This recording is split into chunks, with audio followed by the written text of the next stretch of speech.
And we are live with another episode of the Keeg Talks. Today, the Keeg Talks, the Oscars nominations. Now, it's January 28th, 2023, so the Oscars themselves haven't come out, but the nominations have, and that's what we are here to talk about. I am your host, Dimithri Perera, and it's not just me chatting up a storm, letting you guys know what I think about the nominations. I could just do that on TikTok if I wanted to. No, I got three awesome guests on the show today to talk about it. If you are watching the live stream, you can see exactly who the guests are, and you know them, and you know their social media, and you know their names, and you can see their faces. But if you're listening to the podcast, wherever you get your podcasts from, you obviously can't see who I am talking about, so let me introduce them. We got Sarah B, aka Movies and Tea. Sarah, how's it going? It's going well. How about you? Doing good. It's like a new rebrand for you, right? Movies and Tea? Yeah, it's like slowly rebranding. The last one is TikTok to be rebranded, but right now we're movies and tea across the board, basically. Yeah. I like it. I like it a lot. I like it too. Thanks. Yeah. I'm glad to have you. You're always a I'm pleasure glad to be back. Yeah. We also got another Sarah, aka Miss Marauder. Hello. Also, who's been on the show multiple times as well. Many times. Co-host on the Andor after show with me. It's good times. Yeah. I miss Andor. Yeah. Gotta rewatch it. Andor definitely got snubbed for the Oscar nomination. You know. Correct.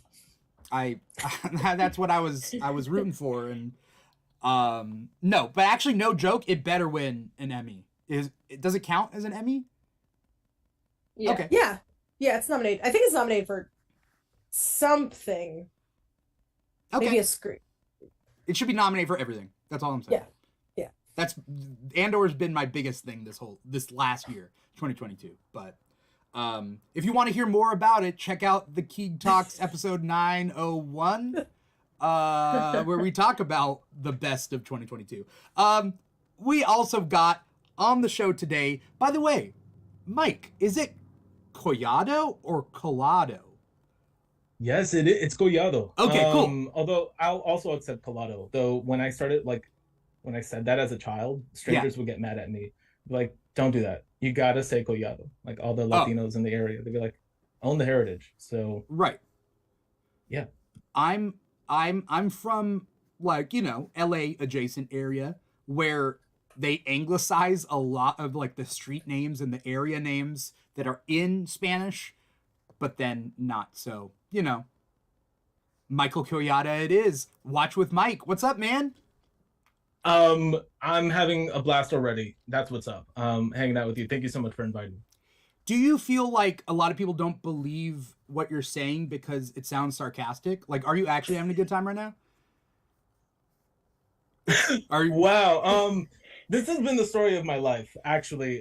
One time, I'm sharing so much about my life. One time I accepted a job offer, and I was like, yeah, thank you. And the person who extended the job offer said, are you really excited? That was the way I started that job. Yeah. So it's been something my whole life. I'm so excited. I'm pumped. Let's do this. Yeah, the Keeg Talks Oscars. I cannot be more excited to be here. Yeah. We're gonna talk about the Oscar nominations. Before the nominations came out, because they came out like, let's just say 5 days ago or so. Did you guys have something in mind that you were like, if this does not get nominated, that's it. That is it. A deal breaker. Yes. Okay. What? Mine is Stephanie Hsu for Best Supporting Actress. She got so snubbed in some of the other ones that if she didn't get a nomination, I was going to be very mad because it's one of my favorite performances of the year. So, and the fact that nobody was really recognizing her for it at the beginning of the award season was making me very upset. At Golden Globes, right? Was that what happened? Yeah. Yeah. Yeah. Okay. Yeah. I was pretty grumpy, but now I'm happy. I'm excited. It's nice. It's nice to see. Yeah. Yeah, I'll just I double agree. down on that. Both of you? Please. Yeah. Yeah. Wait, if she was not nominated, you would have been like, no. I think what it really is, and I'm sorry to interrupt, I think what it really was like if she wasn't nominated, but Jamie Lee Curtis was nominated, and I love Jamie Lee Curtis. I think she's great in the movie, actually. But it's just like if you were gonna choose one supporting actress from the movie and you didn't nominate Stephanie Hsu, that would have been a little odd, I think. Although I was pretty confident. I think she got in at SAG, right? And after that, I was like, okay, I feel pretty safe that she's gonna be nominated for the Oscar. Yeah. Yeah, I mean, I have some thoughts there. Wait, are you guys really into award shows? Because Mike mentioned SAG. I don't pay attention to the SAG Awards. I barely pay attention to the Golden Globes. I was Golden Globes, not SAG, not BAFTA, but like Emmys and Oscars. Yeah, Pay attention. I pay attention to SAG specifically because one of my best friends is a SAG actor, so she always posts about it when they come out, and then I'm like, it kind of reminds me to look at it. And for me, the Golden Globes are less. This is makes me sound real pretentious, but like the SAG Awards seem like they're more like serious because everyone is so drunk at the Golden Globes and it just kind of seems like a party, Yeah.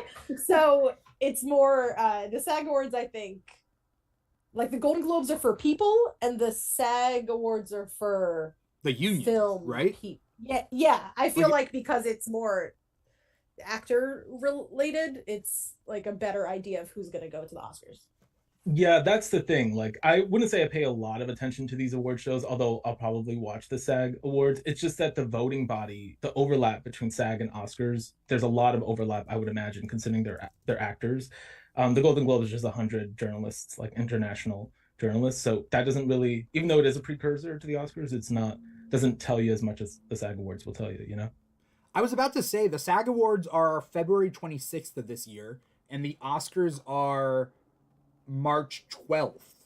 Is the SAG's whole thing that like a little taste of the Oscars before the Oscars? Is that kind of its purpose? It's a little taste. Also has TV in it, and I'm more of a TV guy. Like you I like are. the Oscars, but if I can get a little TV in it, and we were talking about Andor before. Well, you both were talking about Andor before. I believe that's where it's nominated. I could be wrong, but yeah, it's got movie and TV. It's got something for everyone. Yeah. I feel like in the Oscars in years past, I've been greatly disappointed every single time. Like big disappointments. This one I have like one or two small disappointments. For the most part, I'm pretty good. Stephanie Hsu definitely. By the way, is it Stephanie Hsu? Is it pronounced? She definitely should have been nominated this time around, which she was, which is great. I thought because of the Golden Globes, because of all the wins, there was some big wins like Angela Bassett at Golden Globes. I gotta be honest, I thought they were doing that to take the heat off the Oscars if the Oscars are gonna go white again. Like, I thought the Golden Globes were just like, okay, we're gonna do all these ones, great, awesome, and then that way the Oscars are like, hey, they won Golden Globes, so we're gonna nominate Jamie Lee Curtis 5 more times, Oh my gosh, that would have sucked, honestly. Yeah, I mean that's like typical, but like I also feel like the Golden Globes are kind of like you guys were saying, like they're a little bit more relaxed, and I feel like that being said, like the people behind it are also a little bit more like liberal and like open-minded to all the possibilities as opposed to just like the the cookie cutter possibilities. But that being said, like I'm glad that the Oscars like decided to be a little bit more spicy. Yeah. Do you guys out of the nominations that did come out, we'll go over that in a little bit. What was snubbed? Nope. Nope was snubbed. Yeah. Yeah. I mean, I didn't watch Nope, so I probably shouldn't be saying Wait, that. The thing is that the two movies that I think were snubbed are both the two movies that I haven't seen. I just can't watch Nope because I can't do horror. But just based off of Jordan Peele's previous work and like based off of what I've seen clips, I'm like, yes, this should have been nominated at least for cinematography, if not more. I mean, obviously I can't judge the actors, so I'm gonna say cinematography for now, but like, yeah. Sound design. Like I was gonna say sound design. Oh yeah. Nope runs, its suspense is off of its sound a lot of the time. Mike, were you gonna say something? Oh, whoever. Well, I was just gonna say, like, if you can do Jaws or like something like that, I think you can do Nope. Even though it's like horror, like I wouldn't say it's like the scariest horror. So I would go into it like, if I wouldn't deprive yourself of Nope. Yeah, I was gonna say the same thing. I do not like scary movies. In fact, I'm very distressed. I saw Nope, I think 4 times in theaters. I'm a Nope super fan. I have a little charm here with jean jacket and everything. So I saw it 4 times in theaters, and every time I saw it in theaters, they played the Smile trailer before it, and I closed my eyes for the entire trailer. Like that's how I go into horror. So I do not like horror movies. And I loved Nope. I feel like, though, wasn't it Get Out that was nominated somewhere in like comedy because they don't know? So I knew it wasn't going to get acting or directing nominations because they lots of times when it's something horror adjacent, they don't know what to do with it. But yeah, I was hoping it would get like sound design or score, the music, especially on that last, this isn't really a spoiler, but like the last run with Jean Jacket and OJ, like that music is phenomenal. And the fact that it didn't get nominated for, like, I know it sounds bad to be like, they could have thrown it sound design, but like they could have thrown it sound design. It definitely deserves sound design for sure. So and the fact that so it's the fact that it's not nominated for anything, so no one from that incredible movie is gonna be there is pretty upsetting.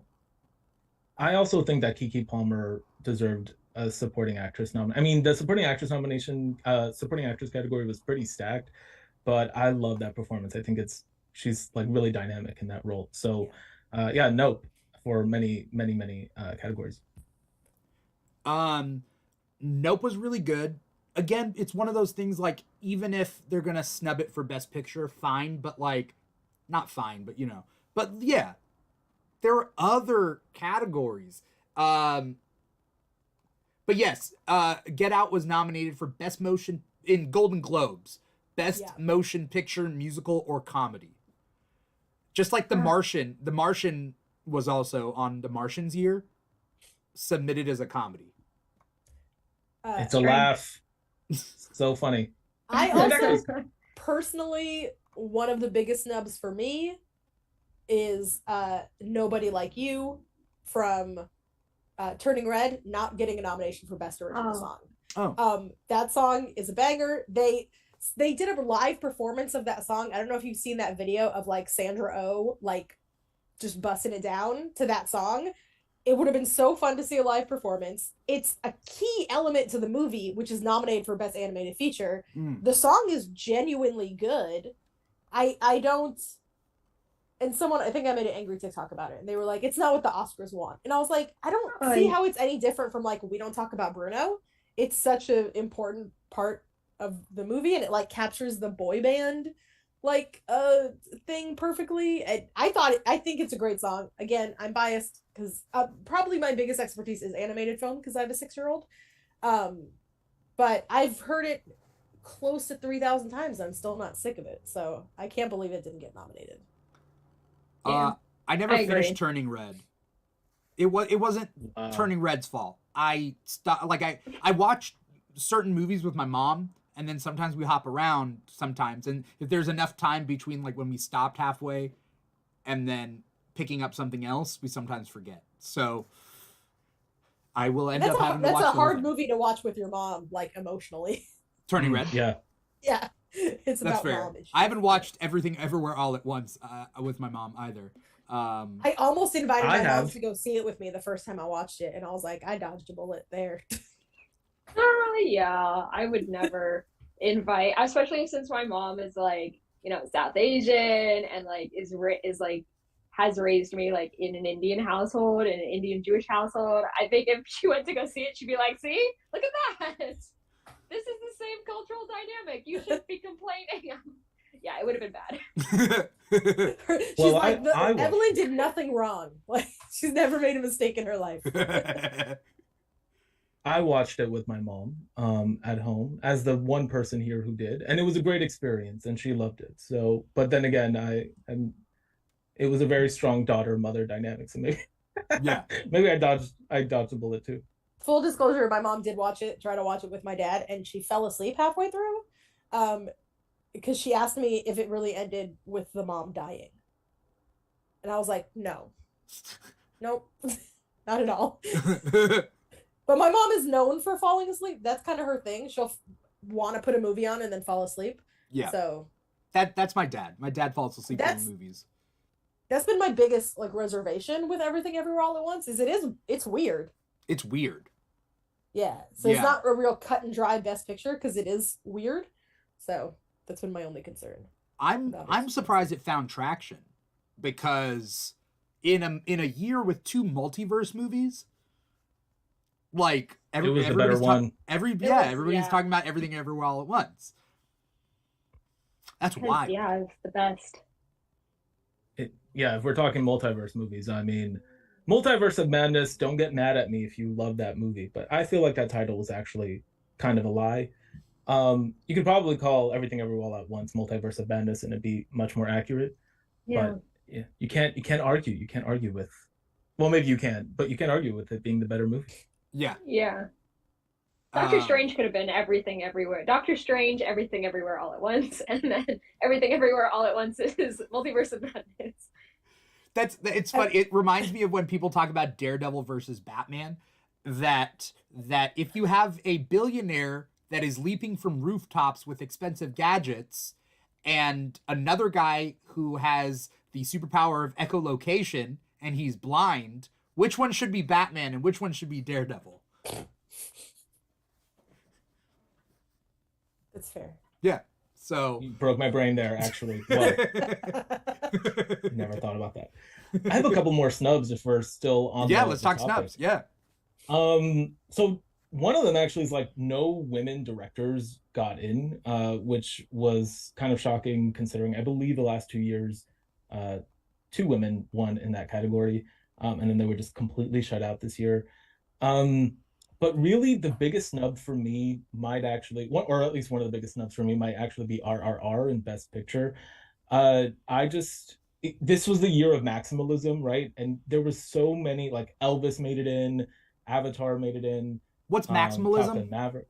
Because I've been hearing that. Like a lot happening all at once. everything happening all at once. Yeah, Everything Everywhere All at Once made it in.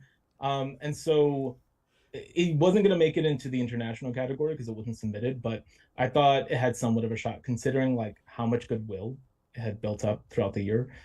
But no, I was actually slightly surprised by that. I don't know what its odds were, but still, I was hoping for it.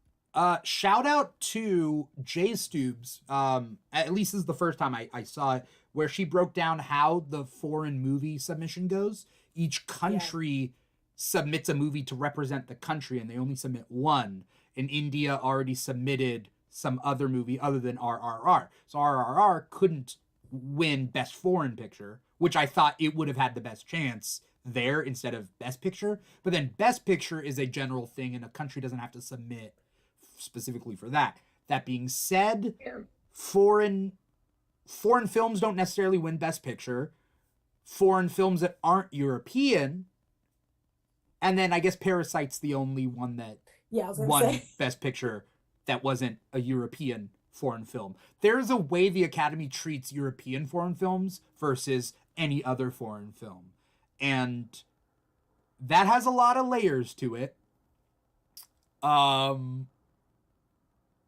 That I don't have enough time to break down. But yes. No, that was a sermon. You broke it down. Yeah, I mean, yeah. So RRR being nominated for Best Picture, let alone winning Best Picture, it would be tough. I'm trying to buy the Oscars to watch every film that's nominated for Best Picture. I've gotten through a few of them now. And for me, when there's a movie in there that I hate, it's hard for a movie that I like to get snubbed. When they're all good, I'm like, okay, I can see how that, you know, how that got in over that one. Um, but when there's a movie I actively disliked that's in there, it's hard. Well, let's talk about it. Let's talk about our like your snub. Like what are you talking about? What snub? I'm talking about Elvis. I hated Elvis. Okay. I almost turned it off in the first 15 minutes because I found Tom Hanks's character so frustrating. Just nails on a chalkboard. His voice didn't need to have a fat suit, didn't need to have a prosthetic nose, because nobody knows what that guy looks like. So who cares if he doesn't look exactly like him? And part of my problem with Elvis is one of my favorite movies is Walk Hard, the Dewey Cox story, which is a movie that makes fun of musical biopics. So when your musical biopic does the stuff that they do in the movie that's making fun of musical biopics, it's very hard. Years afterwards? Years after. With no growth whatsoever in the genre? Gotta be like 15 years old, yeah. Like there's a bit in Walk Hard where he keeps walking in on his bandmates using drugs, and they're like, "You don't want no part of this, Dewey." And when they gave him the drugs to be like, "This will keep you awake," I was like, "You don't want no part of this, Elvis." And I was like, this should be serious. Yeah. I felt like the performance from Austin Butler was fine. It wasn't any. I'm shocked that he got nominated for Best Actor. Nothing against him as a person. But Them's fighting words. Like, I think I'm rooting for him in that category. Ooh, it's like the Jared Leto thing. Dun, dun, dun. Are you really? Are you really, Mike? Well, we'll get there when we get there. But the truth is that I don't know many of these movies, so I think that's the only performance I've seen. That's fair. The thing about Austin Butler, I think he's super conceited. I think it might be an industry push to get him more notoriety. Something's going on. The guy speaks in he, like, I don't know if you saw his SNL, but he talks like Elvis now. Yes. And do you know where he's from? Where? He's from Anaheim. He's right here. Why is he talking like that? Well, he method acted. So now it's like reworked his brain for the rest of his life? Clearly. Sometimes you gotta talk like that. It just comes into you. I don't know. That's what people are like. If he wins, he's gonna do that voice in June, which is the next movie he's in. And oh God. I don't want him to win for the same reason I won't watch Avatar 2, which is when he made that comment about when James Cameron said, "You can go to the bathroom whenever you want because you can just catch it the second time you watch it because you're going to see it twice." I was like, that's it. I'm not buying even one ticket after you said that. You know, I won't do it. And because it's like Jared Leto when he get like method for the Joker, and then you're like, you got method for that? You caused so much for that performance. That's kind of how I feel about Austin Butler. Right. I was like, you made that voice to your family. You talked in that voice for so long. He said he didn't talk to his family for like 3 years while he was filming this because he was so method. I think that's what he was saying. It's like, I wonder, like, I don't want to diminish his art and his talent and, you know, all the whatever, but I wonder how much of all this is like campaigning. You know what I mean? Austin Butler will never hear this and I'll never meet him, but I do wonder, like, I feel like that's a lot of stuff that feeds into like the campaign machine, right? Like I'm so method, like my voice it changed my whole voice, like I can't even, he's a part of me now or whatever. I wonder how like genuine people are being when they do that, when they go on the campaign trail or what it is, you know? Yeah. I feel like there was a time where that could be super successful, but I think the opposite side of it is the campaign that like Ke Quan and Brendan Fraser are doing, which is like wholesome, adorable, we're all a family. So like, I feel like the Austin Butler push is the old push of I didn't talk to my family because I had to be so method about this role, as opposed to all the you know, the other side of the coin that's getting a lot of traction is like, you know, Jamie Lee Curtis screaming when Michelle Yeoh won. Like the wholesomeness is playing much better this season than the look how serious of an actor I am stuff, I think. I like these productions that scream family. Like there have been a couple of movies recently, right? Like Everything Everywhere All at Once. They are all very close. They all love and support each other as far as what we can see, right? Black Panther Wakanda Forever is also the same way. I don't know if there are any other... I think Banshees of Inisherin, I haven't seen it yet, but Colin Farrell and Brendan Gleeson seem very close. And Martin McDonagh, the director. Okay. They did In Bruges together. Like that's like a little pod. Yeah. And I love Banshees of Inisherin. It was so weird. It's endearing. Yeah, Not that so I haven't weird. seen the movie, It was but so like weird. the fact that they like each other is endearing. Yeah. I It's so haven't funny watched the 'cause, one like- and I'm dying to. Like, I haven't watched Is- it yet. I is just it know I'm good? gonna love it once I do. Is it good? It's good. Yeah. It's good. It's funny. It's like weird funny. It's like very quirky. And like you're gonna probably watch it and you're gonna be like, he did what? Like there's so many moments where you're like in shock that actually happened. And you don't expect that from like a slow paced film, especially a slow paced film that's taking place on a slow paced island with like slow talking people. But like there are things that happen and it's just like, what is this film exactly? Yeah, the tagline, my mom asked me what it's about, and I was like, the description of the film is lifelong best friends, one of them decides not to be friends anymore. And I was like, that's it. That's the movie. And I feel like the weirdness level of like Everything Everywhere All at Once, like the weirdness and quirkiness, if you took that and distilled that, but then turned the volume all the way down to like 0.5, that's the vibe of Banshees of Inisherin. Or it's like, it is as weird, like the things that are happening, you have the same feeling on the screen of being like, what is going on? Except they're all whispering, you know? Oh. Like, that might be a horrible description for the movie, but like, yeah, it's really good. Weird, and it's funny, but it's everything it does is in a very quiet way. And I think Colin Farrell was amazing. I like Colin Farrell. I would love for him to get an Academy Award for this, but I don't think he's going to. Is he You nominated? both sold this so well.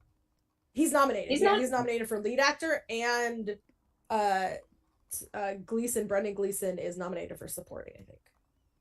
What? So Banshees of Inisherin is basically that Seasons of Friendship TikTok. Have you seen that TikTok where the woman breaks up with her friend? That's literally what it is. Yeah. Perfect. Yeah. I don't know, but okay. She talks about how to break up with a friend as if you were like, I've really enjoyed our friendship, but unfortunately are not. Yeah. Yeah. Okay. Yeah, I remember that. I thought The Batman got snubbed. Now I know The Batman is nominated for what? It's nominated sound, for I think. Sound and costuming, I think. Deserves cinematography, which is weird. I will it die. Cinematography. Yeah, cinematography. Yes. It's not nominated for cinematography. No, it should be. It should have been. That's the big snub. I don't know. No? I don't know. I don't like things in the dark. Like I can't see anything. And like the entire movie is in the dark. It's kind of like, you know, like House of the Dragon is really, really dark and you have to like turn up the brightness on your computer, turn off your lights. It's kind of like that for the Batman. And I feel like if you're trying to portray this gorgeous cinematography, stop putting it all the way in the dark. I can't see shit. Question, did you see it in theaters or on I saw it in TV? theaters. And it was super dark? I don't remember it being being super dark. It was so incredibly dark and I was like struggling hard. And it could just be my eyesight, but like I don't know. I feel like the darkness made sense. I just feel like there's a lot of shots in it, like when Penguin is upside down and he's like walking towards him with the fire. I was like, give it an Oscar. Yeah. Oh. For that shot alone. Yeah. I think it should have gotten cinematography, and then Everything Everywhere All at Once should have been costume. I mean, just for the character of Jobu Tupaki. Like, come on now, we're not gonna give costuming and makeup for that. But I think it's because of the Colin Farrell's. That's it. Yeah, I mean the cinematographer for the Batman is Greg or Greig. It's either Greg or Greig Fraser, and he's done so many amazing movies. I think he did Rogue One. I think he was a cinematographer for Rogue One. He was for Dune. I never saw Lion, but he was Lion's Oh, cinematographer. that was good. That was a good one. You should watch that. I think my mom wanted to watch it, and I was like, eh. It's really good, though. Is it? It's really good. Yeah. He was a cinematographer on 3 episodes of The Mandalorian. Rogue. Did I say Rogue One already? It was. He did Rogue One cinematography. Zero Dark 30. Oh, Batman's also for visual effects. Oh, that's good. Oh, I'm sorry. Costume design. Everything Everyone Wants is nominated for costume design, just not makeup. Okay. Weird. Okay, I'm not mad anymore. And Black Panther is nominated for costume design, which is cool. I feel like that's pretty typical, like the superhero films getting nominated for like costumes, visual effects, and like those types of categories. It hasn't been like, I feel like when was the last time a superhero film got nominated for Best Picture? Black Panther? Was it Black Panther? Oh, right. Oh, okay. And that was like one of the only ones. Like Dark Knight. Dark Knight. Heath Ledger got an Oscar for Dark Knight, but I think it's just because he died. Yeah, and Dark Knight was nominated for Best Picture, right? But it didn't win. Yeah, I think so. Yeah. Yeah. Some people think Elvis is like a superhero movie, so I don't know. No. I'm like 30 minutes into it and I want to turn it off, but I want to make a review, so I can't. I'm trying to see all these movies before, and we got like a month or so, month and a half. I went to go see Tar. Oh, Tar! I watched Tar last night. It just came out on Peacock. Did you like it?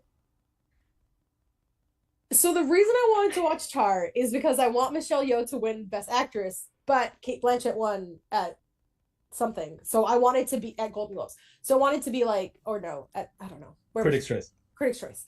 So I wanted to be like, okay, if I'm going to throw all of my chips in for Michelle Yeoh, I should at least, if Cate Blanchett wins, how angry should I be?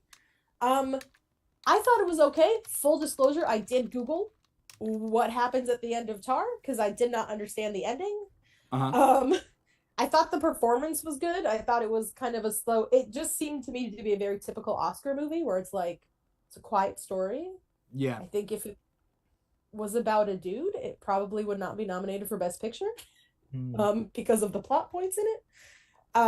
But I thought her performance was good. I won't watch it again probably. But I do think Cate Blanchett was very good in it. This is so interesting to me because I'm sorry to cut you off. I was just gonna say, like, when I first finished watching it, actually when I watched it, there were 4 people in the theater and 2 of them were teenagers who kept talking the entire time. I was like, of all the movies that you're gonna do this to.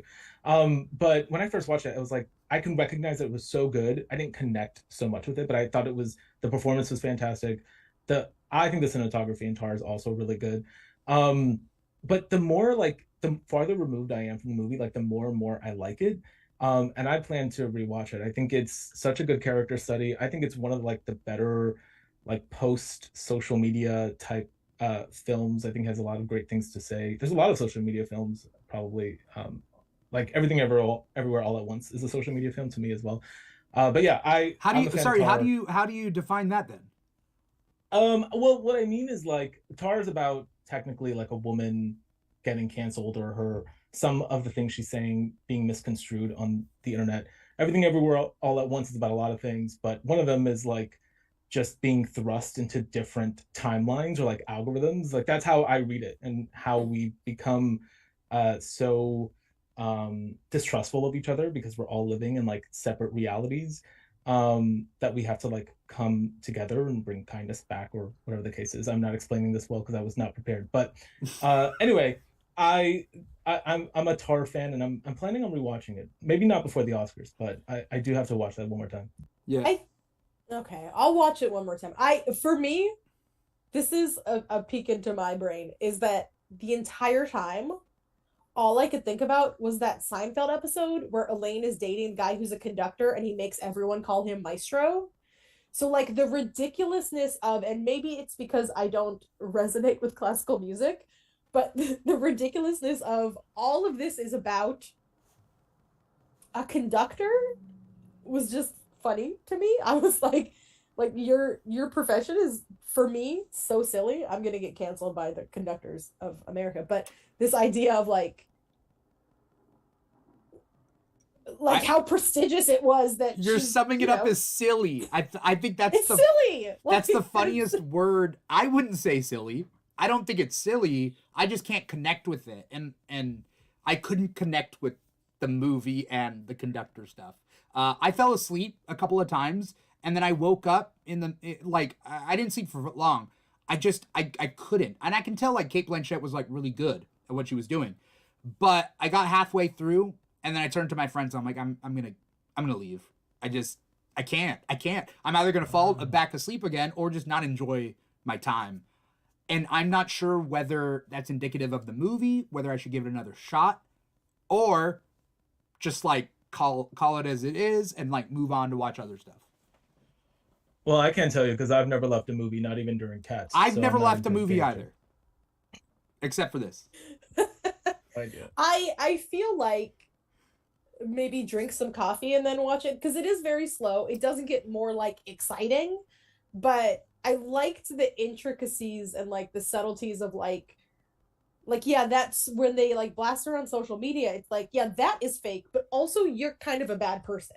Like the whole idea of like, okay, like, that's the brilliance. That's what I love about it. It's like, yeah, like the one aspect of it is it was faked, right? The other aspect of there's like a handful of things that are wrong. It's like the way she talked to that guy was so upsetting. Mm-hmm. Anyway, like I was very upset watching her do that, and then at the same time that it got spliced together to make it work. Yeah, I thought it was interesting. I think that if Cate Blanchett wins, I will not be I'll be heartbroken, but I won't be outraged. You know, I'll be like, okay, she did have an amazing performance. I love Cate Blanchett. I'm just, anyway. Yeah, I love Kate. I will say part of it as well, although I don't know who watched in the theater and who didn't, but the sound design of the movie is also really good. I think that adds a lot to it. So if you watch it at home, it might not be the same experience as in a movie theater. Yeah, I watched it at home with my volume on low because my kid was sleeping in the other room, so that might be part of it.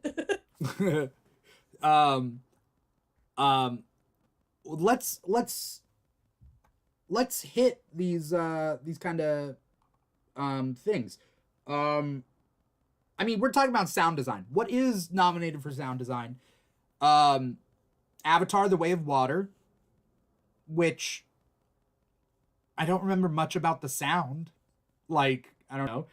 The Batman, Elvis, Top Gun Maverick, and All Quiet on the Western Front. Oh, yes. Have you guys seen any of those? All Quiet on the Western Front and Top Gun Maverick are really good sound design. Same with the Batman, but like those two are just like stunning, just because like All Quiet in the Western Front makes like they utilize their sound in order to portray two different like sides. And then Top Gun Maverick, it's just like I'm watching it on my Mac and it has like the sound of the theater in my like room, and I'm like, this is incredible, absolutely stunning. Yeah, I think they should either two should win. First we were talking about snubs, and I do think Nope should be here. I also think Tar should be here. The only ones I've watched, I haven't watched All Quiet on the Western Front. I watched the rest in a theater, and please no one flame me, I don't really remember anything unique about the Elvis sound design. I'm sure it's because there was so much happening on the screen, like I couldn't like really pay attention. I think if I were choosing, and again, do not hate me, I think I would choose Avatar: The Way of Water. There's just like something about it that like really the whole movie felt engrossing to me. I know that's not a popular opinion, but the sound was also part of that. Oh yeah, actually it's probably the most popular opinion on the planet, considering it's like the top 4 grossing movie of all time. Mm-hmm. But that part weirds me out, by the way. I don't know anyone who's talking about it. Like, is everybody seeing it in secret? Everybody around the world seeing it? How did it break? How did it? I don't know. Anyway, sorry. That's the only news I keep hearing. Like, I get discussing film updates on my phone. Yeah. And like literally, it's like Avatar: Way of Water got $4 billion. And I'm like, can I get actual movie news, please? Like, I don't care about the numbers, and I don't know who's watching it. Like, I personally want to watch it just because I want to like see the discourse and understand what's happening, because like I obviously don't know what's happening until I know what's happening, but I'm also not going to put out money to the theaters to go watch it. I think it's a really great experience to see in theaters if you are going to see it. Yeah, I'm sure it is. You know? Yeah. It's fine. I'll just wait. Watch it on your iPod. Remember the iPod videos? You used to be able to watch movies just like on your iPod. James Cameron would love that. Oh, yeah. I'll tweet at James Cameron and be like, I'm watching it here. Watch it on an Apple Watch. He would. I think he would block you. Perfect. I feel like he would block you wherever you tag him. I want to see that happen. There's categories. So there's categories of movies that like I didn't have an interest in before, but I'm gonna watch them because they're nominated for Oscars, and I want to so we'll talk about it and be invested in it. And then there's ones that I have no interest in watching, but I guess I'll watch it. And then there's ones that I won't watch, and I won't watch Avatar. Okay. Because I hated the first one with such a passion that I won't watch it, and I won't watch The Whale just for Oh yeah. Fair. Ethical reasons. So it's like if Brendan Fraser wins for The Whale, I'll be happy for him like as a person, but I'm not gonna watch it. So, but then like Top Gun Maverick, I have no interest in because that doesn't seem like it's my kind of movie, but I'll watch it. I'm sure it's going to be fun. Is what I've heard. So, it's really good. So it's like surprisingly good. What is? Top Gun Maverick. Oh yeah, you haven't seen it? No, I've seen it. I'm saying to Sarah that it's like surprisingly good and she should watch it. I was surprised how I'll good it watch was. Yeah, me too. I don't like the first movie. So I went in with pretty low expectations. And I saw the first movie in theaters because they did like a re-release, and I was the only person there. I was like, you're not that old, man. No, actually, I'm Benjamin Button. Is it 86? Did it come out in 86? All I know is, I know I'm talking about, I should probably bring my mom in for this podcast, but my mom, like, Tom Cruise is like number one hall pass list for my mom, who is 69 years old. So she saw it in the theaters and was like, she loves Tom Cruise. And I think it might have been Top Gun Maverick that did it. Or I'm sorry, Top Gun, the first one. Mr. Plow says Mr. Plow's on Twitch, said he hated Avatar 1 as well. But then he's talking about Top Gun Maverick. It's a competently made blockbuster. This is Val Kilmer Appreciation Year. Wait, what else was Val Kilmer? Yeah, I don't know. What else was Val Kilmer in this year? Oh, because wasn't there a documentary? Yeah. Was there? You're probably right. Mr. Plow just loves him. I think Val Kilmer had a... We're just appreciating him. Why not? Yeah. He is great. There was a 2021 documentary. Oh, Willow. Oh, was he in Willow? Or, I mean, I know he was in the first, but is he in the new one? Anyway, yeah. So, is All Quiet on the Western Front worth watching? Yes. Although, is it long? I do have to say I had to skip past a lot of parts, but like it's worth it. What kind of parts? Yeah. Just like it gets really, really gory, and like I'm usually pretty good with it. Like I was bio major, it should be okay, but it was not okay. I was like, oh gosh, okay, gotta skip past. But other than that, it's a really good story, and they have like a really good dub over, which is helpful.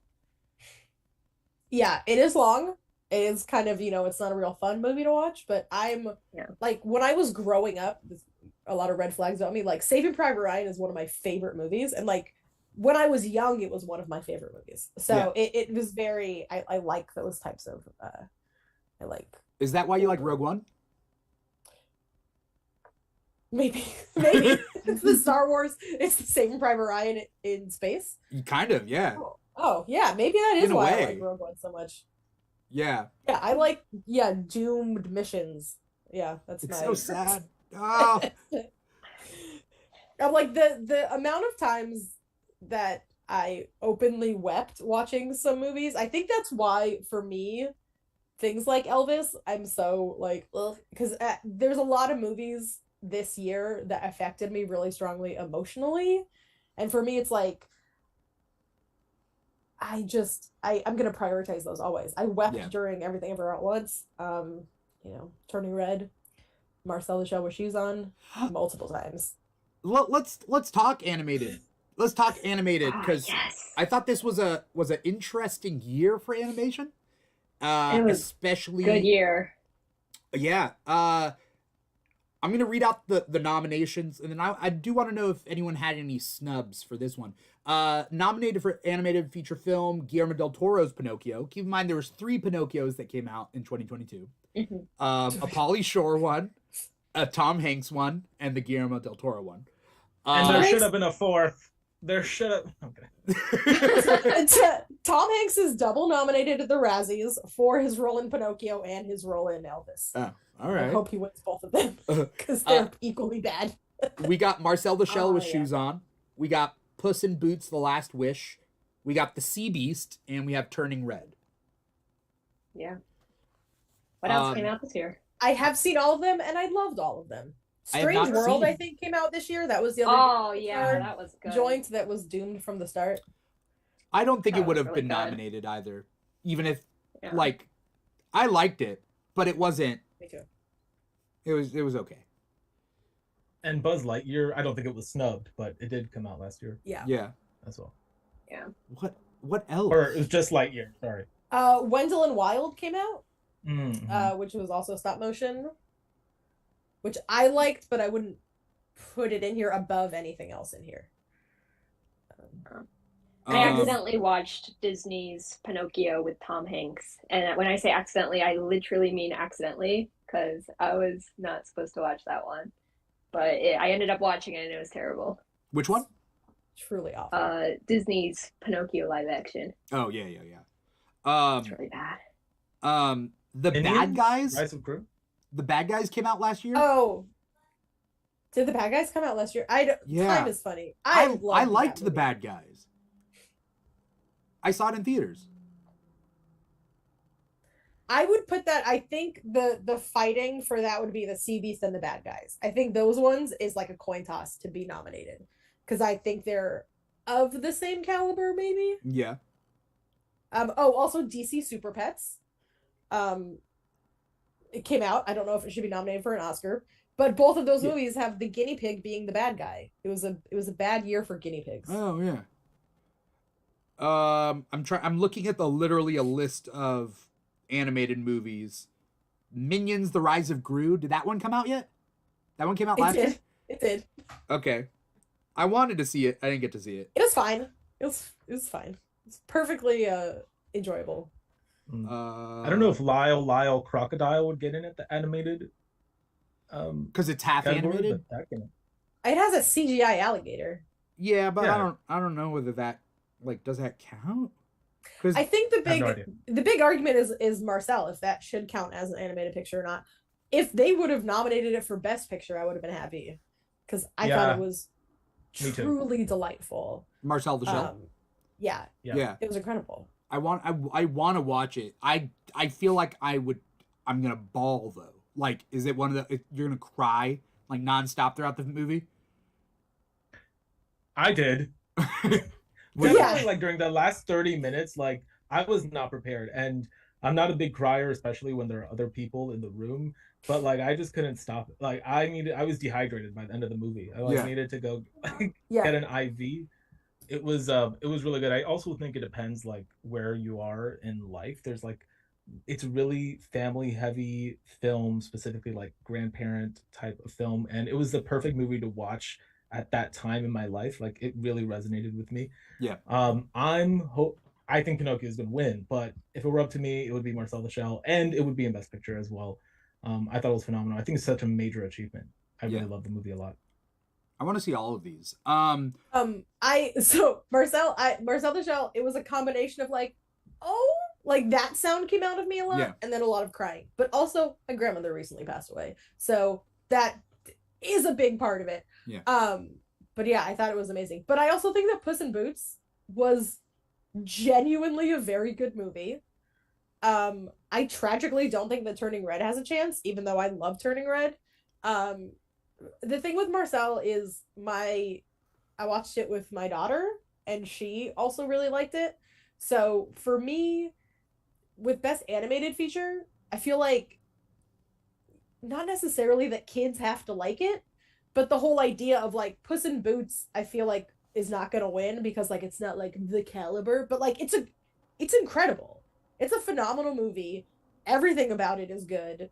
So I feel like it should be in there. Yeah. You know? Yeah. I heard that one's really good. My friends have been, I haven't watched it, but my friends have like said that the villain in that movie is better than Thanos. So I definitely want to go see it. I want to see it this too. Thanos level villain. Yeah. Francesca519, first time chatter out there on Twitch, says that Wendell and Wild was snubbed.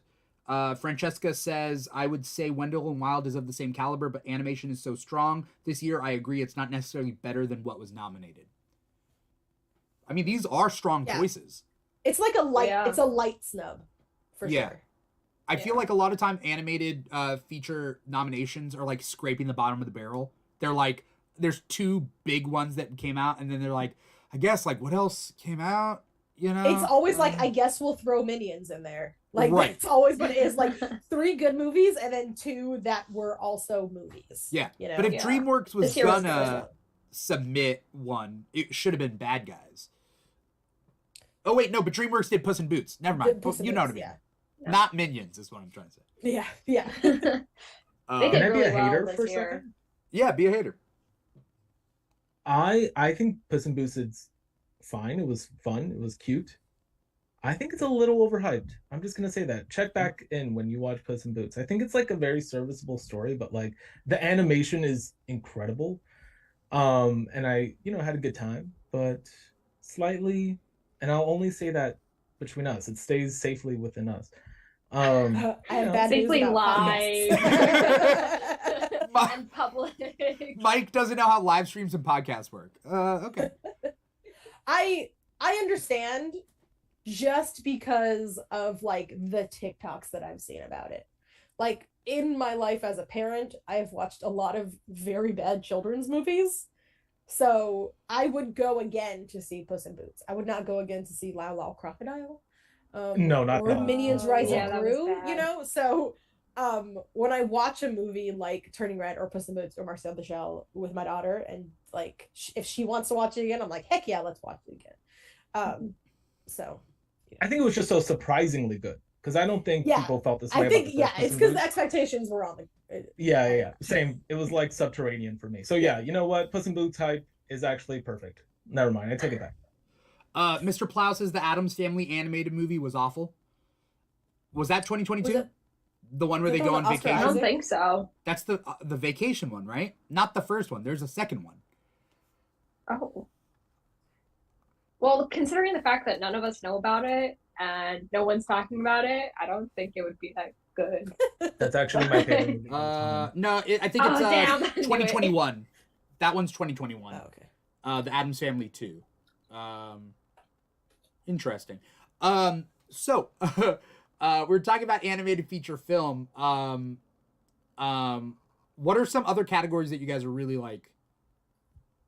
I feel like we can't do this Oscar episode without talking about Andrea Riseborough or something. Like, yeah, what's going on there? Am I going like straight there? It made $47,000 in the box office. Oh, actually, I heard less. Oh, less. Okay, is this no? You're probably right. Actress in what? In leading or supporting? Yeah, best actress, leading in leading best role, leading actress. Mm-hmm. Okay, let's tell me about it, Mike. If you know so much, tell the whole class. I have been studying it. I'm teaching a course next to. I'm not a teacher. I don't know why I said that. So the Andrea Riseborough situation, if you don't know, if you haven't been following the #1 news topic the last couple of weeks, essentially, this is a very small indie film that not a lot of people saw. There were good performances. I saw it after the whole like hullabaloo. And essentially, like there were other front runners in this category, and Andrea Riseborough, who's never been nominated for an Oscar, didn't make it in any other precursor. Like she didn't get into Golden Globe, Critics' Choice, SAG, BAFTA, or anything else. But her friends, who are like A-list actresses for the most part, started this quote unquote grassroots campaign where they started posting on social media, mainly Twitter, Instagram, probably Facebook too, saying like, this is the best performance of all time. You have to nominate Andrea Riseborough for, they had no money for a campaign. And so for 2 weeks, they were really going hard. And I guess some people like maybe thought she would make it in because there was so much online noise about it, but it was a huge shock that she actually made it in because the campaign was not orthodox at all. It was all just like social media driven, and I think it like exposed a lot of the like Oscars are really just a numbers game to some people, and now the Academy Board is supposedly investigating it, seeing if they broke any rules when it came to like campaigning for a nomination. I hope I did the story justice. Didn't they break them? They broke. I heard that they did because basically what had happened was that there was also an email that was sent out to like 200 plus like A-list celebrities to go and promote the movie, which is definitely illegal by Oscars handbook. You're not supposed to solicit something that could potentially be up for an Oscar because it's like, you know, can't solicit like privately, like but you have to be public. Like you can't do that. Is that kind of the rules? You can't solicit privately, but you can make billboards. Like they put billboards all in LA. Right. No, but I think it was because it was a private public solicitation. So you're like reaching out to A-list celebrities to publicly post. So it's like, you know, these people and like they're friends with you. So you're going to use your connections to get you ahead publicly, and you can't do it yourself. I don't know how to feel about this. On one hand, I know that the Oscar campaigning takes a lot of money. So smaller movies, especially a movie that made like how much I'll look it up, but made an almost like just I don't know, a paltry amount. Box office 27,000. 27,000 in the box office. I get how they can't afford to campaign for something that they feel could be the best performance of all time, best performance this year, whatever, you know, however you want to sum it up. And thus you need your help from your friends who aren't necessarily spending money, but they are using their clout to push it. I don't know. I don't know about this. This is the whole like nepotism thing, because that can also be said for like jobs. Like if a person who has a connection in the industry who might not be as qualified as somebody else who doesn't have a connection in the industry, like they're going to pick the person who has the connection but not as many qualifications. And that's like terrible, honestly. It's like, okay, fine, you're using your resources, great. You have a connection, great. But like, who's the better choice? But which side of this is this? Because is this the side of the like nepotism? Yeah. But it's also the side of like movies that are underfunded and don't have enough money and didn't gain much traction. Like, was it underfunded? Oh, it's like an independent movie, right? Yeah, but I know there's a lot of independent I feel like movies. I feel like if you have enough money to make a movie, you have enough money. Like, I understand that it's a burden financially to campaign for the Oscars, but it's not like if you had the money to release a movie, you don't have $7 in your checking account afterwards. Yeah. You know, yeah.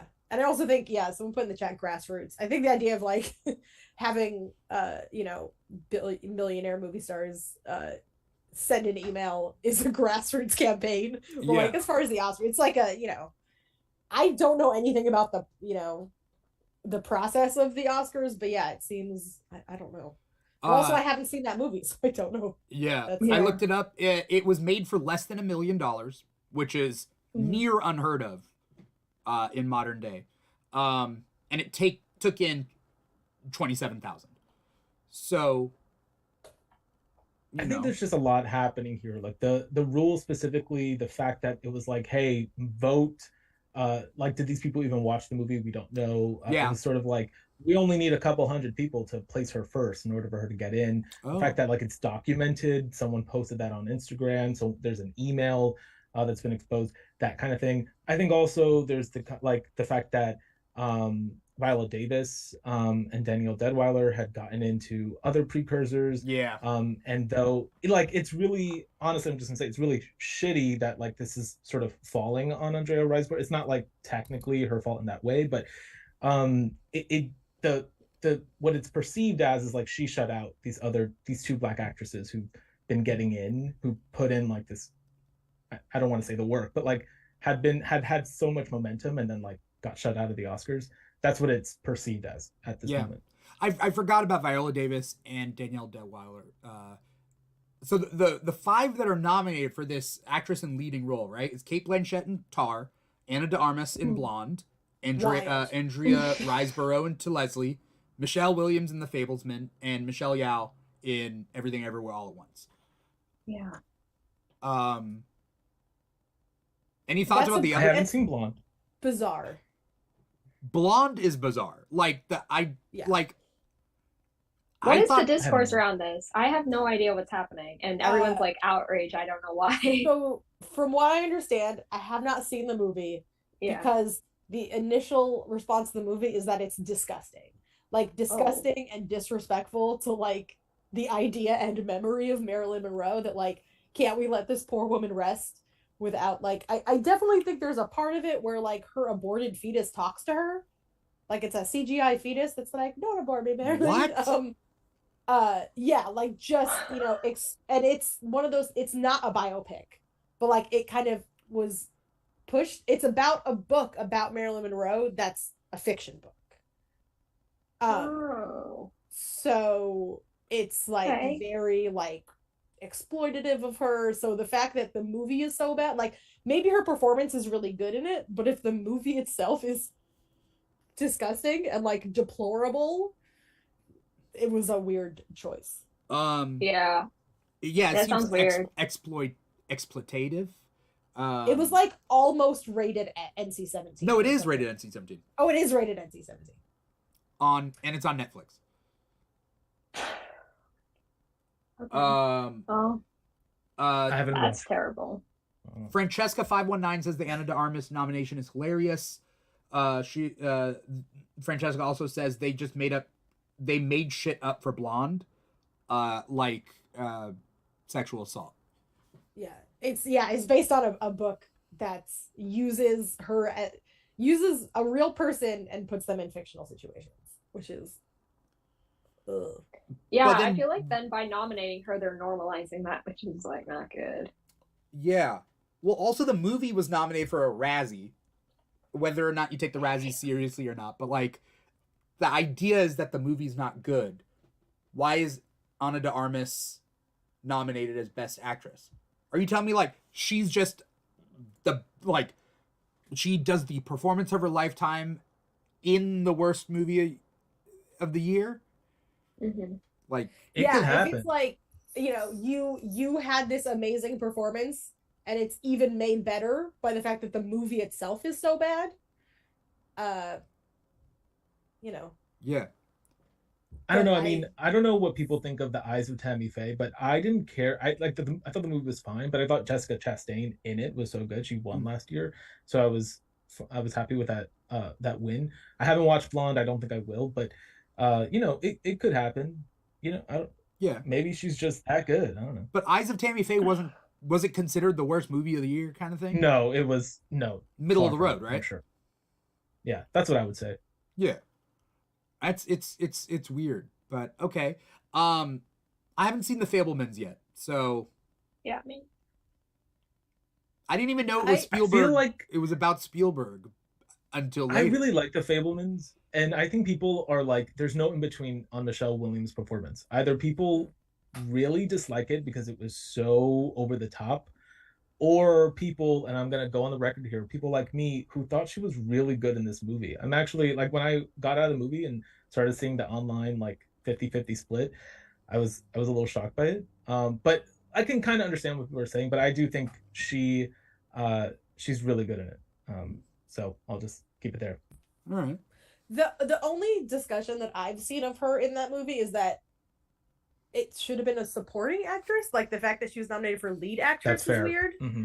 I also think that Carrie Condon for supporting actress in Banshees of Inisherin, her performance was also incredible. It was very quiet and very delightful. But she didn't get nominated? Yeah. No, she got nominated for supporting, but I don't think she has a chance. Oh, supporting. Yeah, no, she doesn't have any chance. I haven't seen The Fabelmans yet, but am I right to assume it's like a movie about movies? It's about about Steven Spielberg.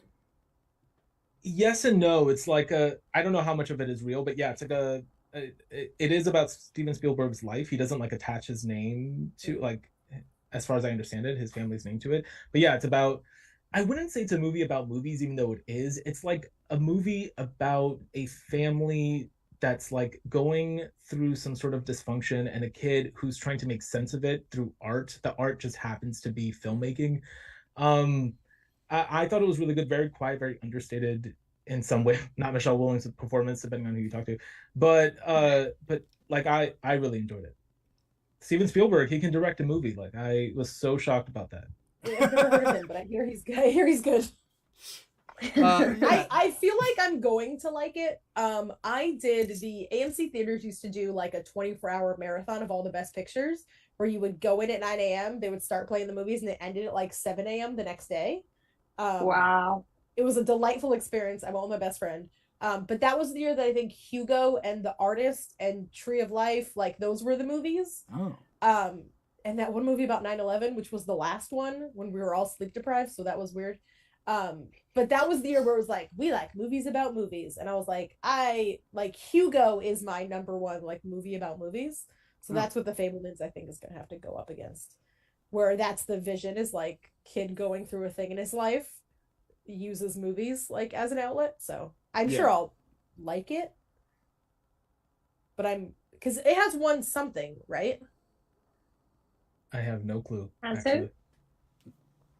I think It's The been nominated. Fabelmans, it's not the most like exciting win. Like, if it were to win, it wouldn't be the most exciting win. I'll keep it at that. But it would be a fine win if it did win, because it's nominated in Best Picture as well.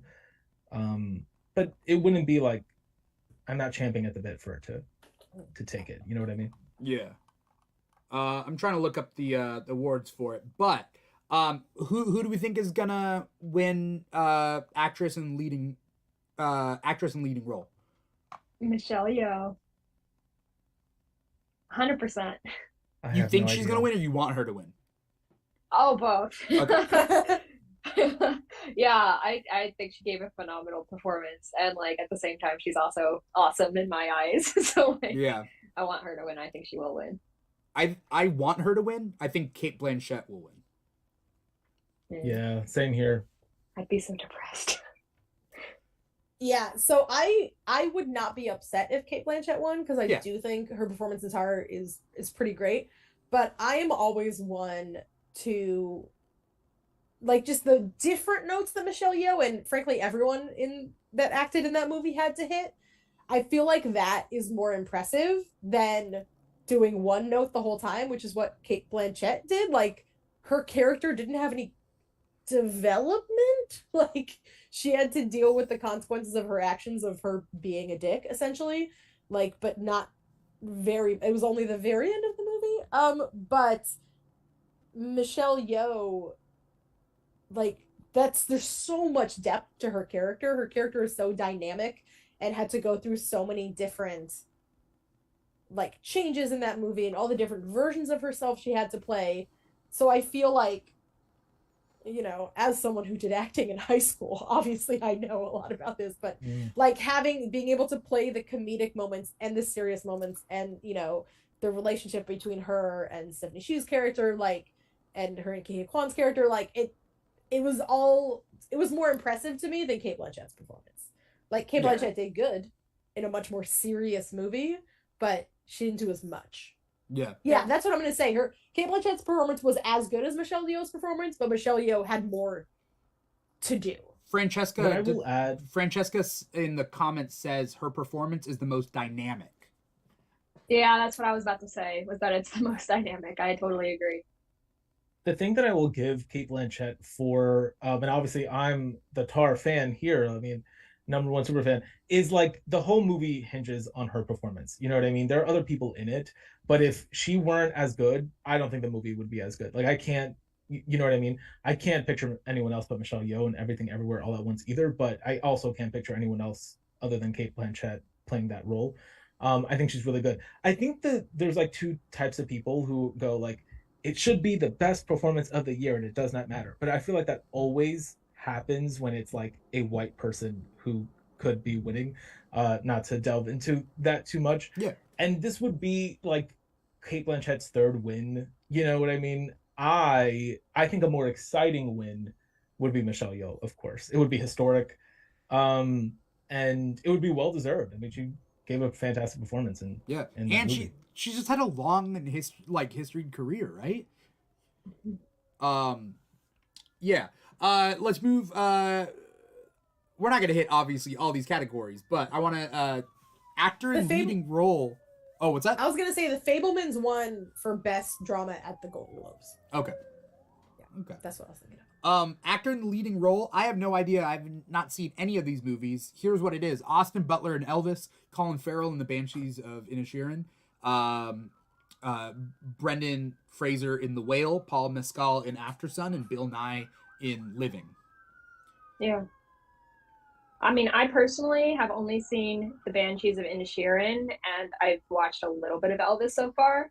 So I would have to go with Colin Farrell because, I mean, obviously he's the only one that I've seen in this list, but also just based off of like I think Brendan Fraser will win, but I want Colin Farrell to win just based off of like the performance that Brendan has given, but at the same time, his performance is extremely problematic. So like I would want Colin to win because it is a good performance and it's not problematic. And I think for me, Colin Farrell does this. It's like the same discussion with Michelle Yeoh, where it's like he hits so many like different levels in his performance, and it's a very like quiet performance, you know, which I haven't seen from Colin Farrell really. Like he, you know, he's adorable. That seems patronizing, but he plays a very endearing character. I've heard a lot about Paul Mescal for Aftersun, but I haven't seen it yet, so I will watch it. I don't think Austin Butler should win. No. I have nothing against him. He seems like a nice enough person. We differ on that. Very handsome young man. I don't know if he seems like a nice person. I don't know anything about him. I don't even think he's all that handsome. I don't think his performance was good. Whoa. I didn't. Oh wow, this is getting heated. I didn't appreciate it. I think there are a lot of better looking people out there. And he's fugly. I think there are better looking people out there who are more talented than him. I'm sorry. So somebody's got to support Austin Butler. This is another movie I watched with my mom. She's a huge Elvis fan. When that movie ended, she was like, "That was exhausting. I'll never watch that again." But that kid was Elvis.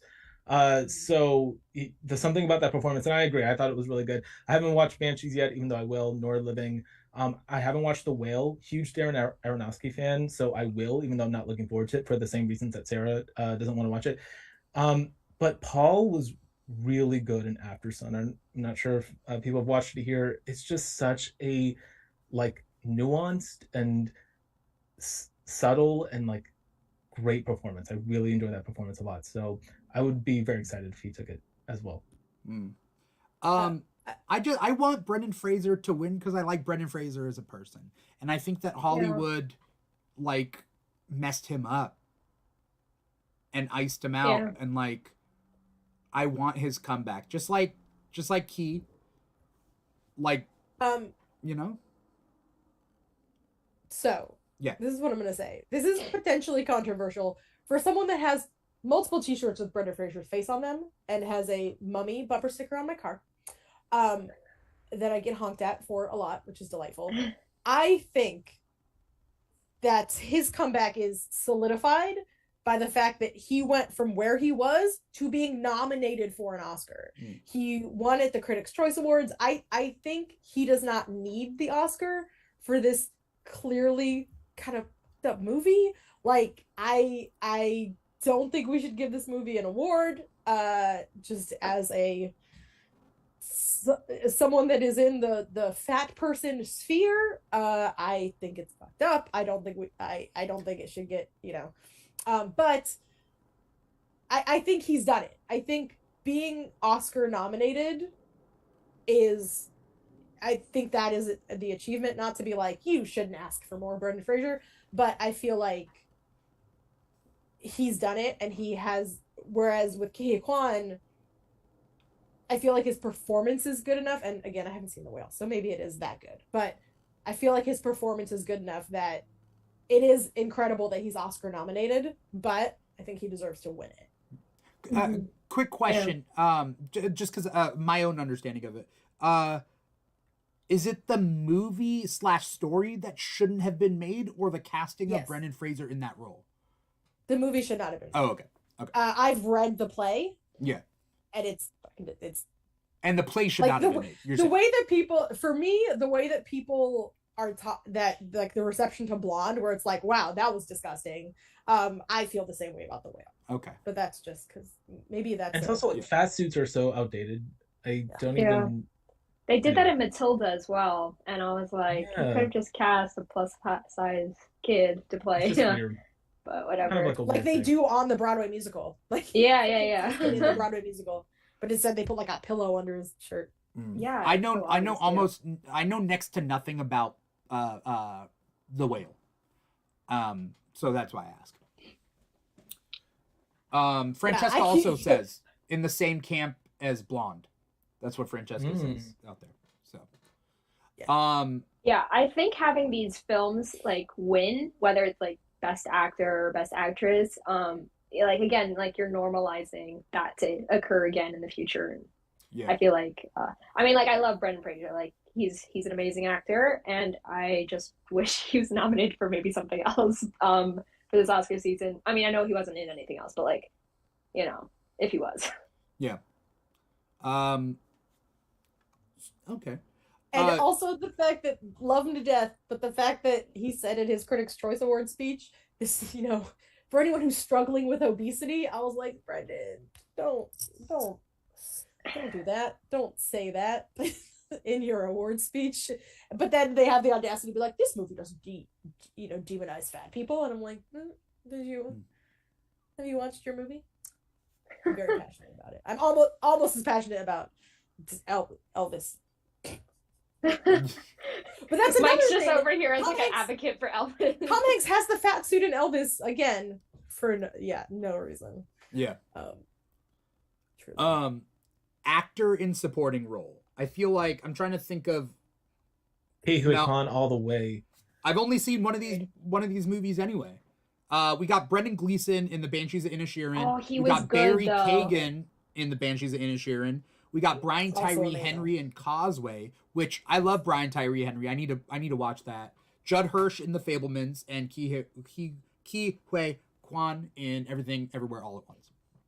Yeah, good choices. I mean, my pick is Ke. Yes. Yeah. Yes. Agreed. I haven't watched all these movies, but I'm genuinely, Ke Huy Quan is perhaps my favorite performance of 2022. I think it is absolutely incredible. I mean, we've said dynamic a million times, but I think it is the most dynamic role and performance of last year. He had to be so many different people because Michelle Yeoh was fantastic as well, but it's all like, and it's fantastic in a different way because she's different people, but she is like her core self at the same time, like experiencing everything. But he had to be completely different in so many different ways because he wasn't experiencing it. I'm not sure I'm explaining this well. I just walked away from that movie being absolutely blown away by his performance. It's my favorite of 2022. I kind of like Brendan, like just these actors that we're talking about.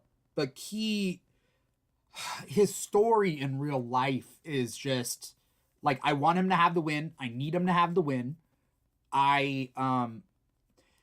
It's sad when he was younger, he did a couple of big movies, right? And then he thought that, like, when he was a kid, he didn't understand how the world worked. He thought that, like, that's just how it's going to be. And then he didn't realize that, like, there are no Asian roles in Hollywood. He did the 2. And he got 2 out of 2, and that was it. And then they disappeared. And he didn't realize that, like, oh, acting's not going to be his life. Acting, there are no roles for him. And, you know, slowly but surely that's changing. And then some of these bigger names are making it change. I need him to win. I need the landscape to change. And then also, there's a thing in this movie, because he's playing so many different characters.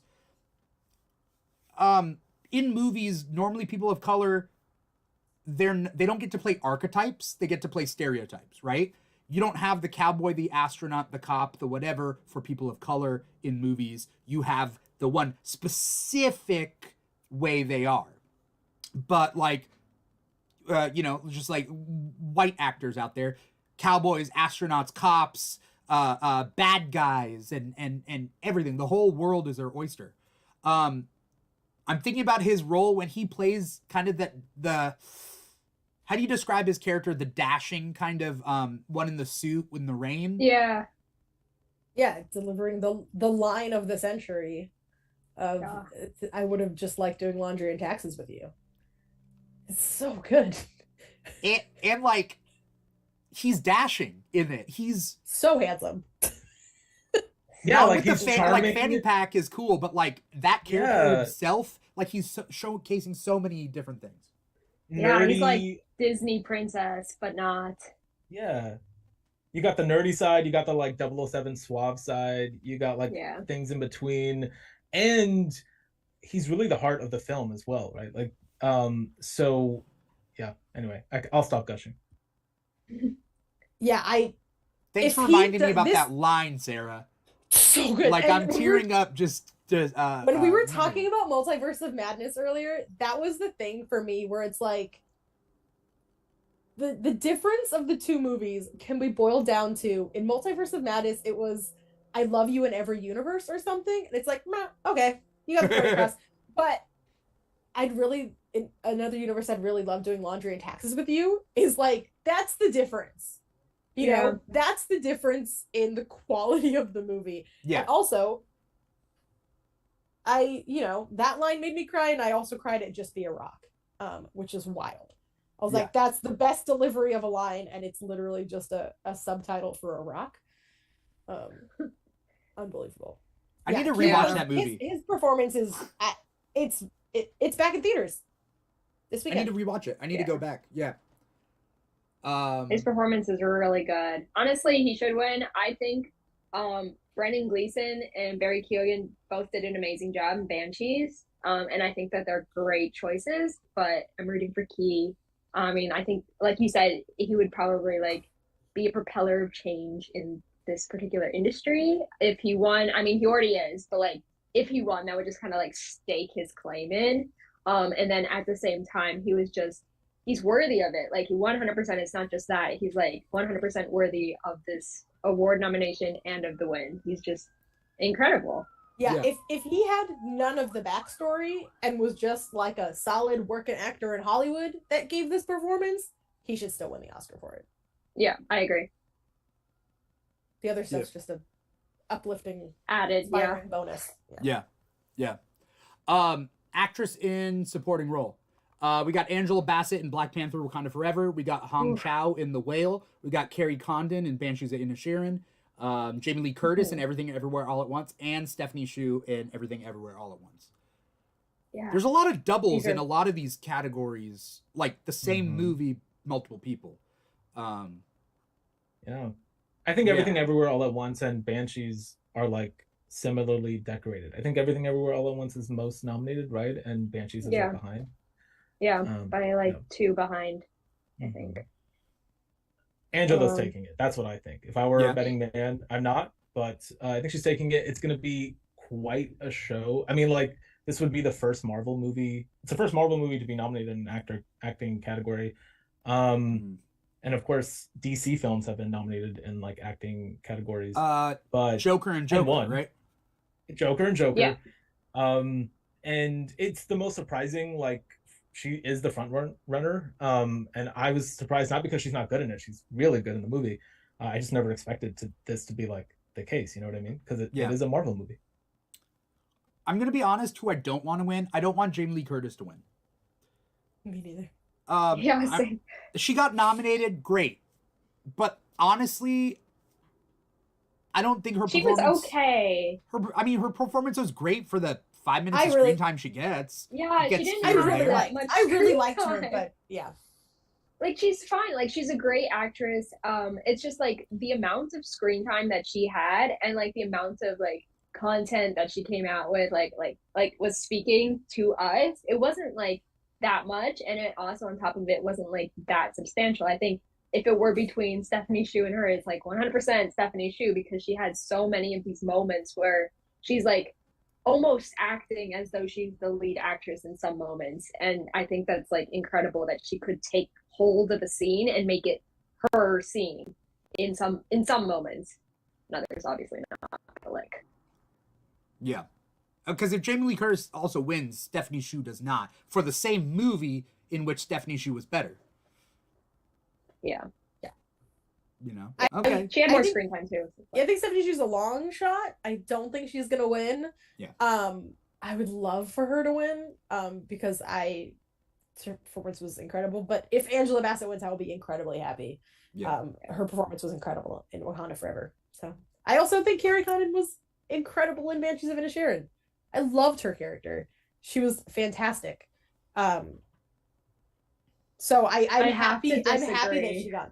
Really? You didn't like her? Yeah, I didn't like her. I thought she was a very static character. She was just like constantly kind of like I don't know. She was just emulating this one tone throughout the entire thing, which was like kind of mad all the time.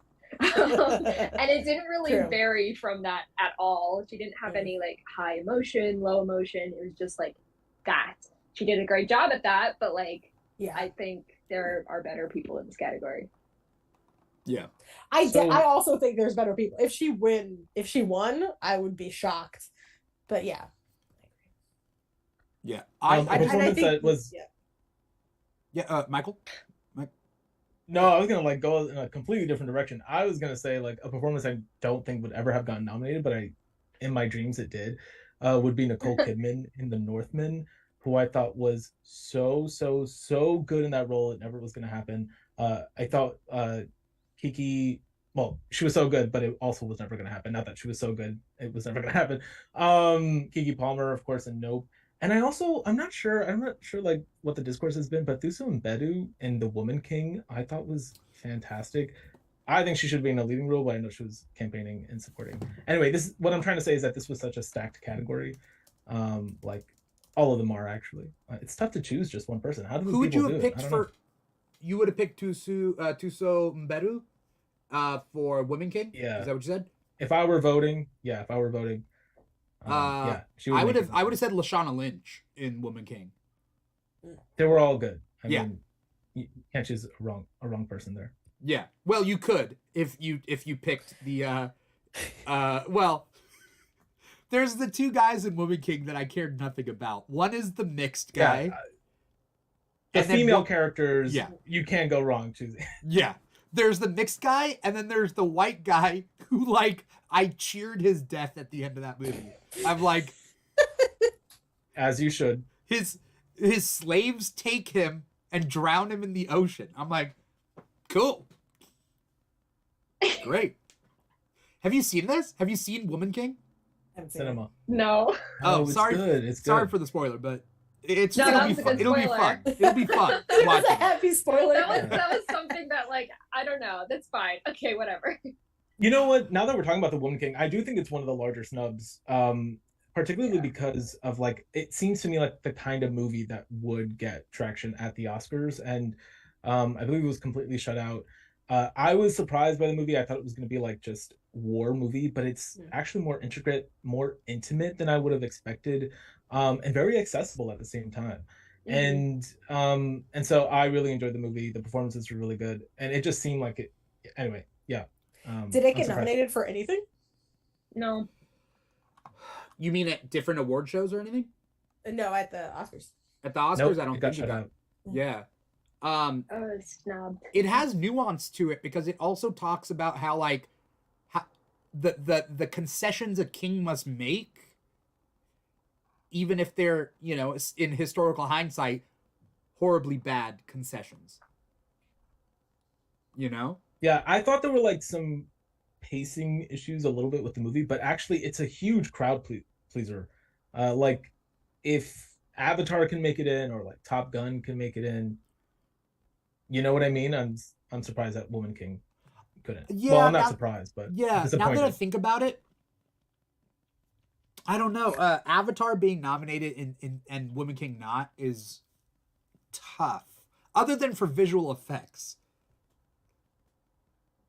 Woman King was just a more compelling story. But, yeah, okay. What were we? I think we were on the same thing there. I want to talk. Let's talk about the songs. The original songs. Because we kind of touched on it earlier. There is Applause from Tell It Like a Woman. I don't know what that is. Hold My Hand from Top Gun Maverick. That's a Lady Gaga song.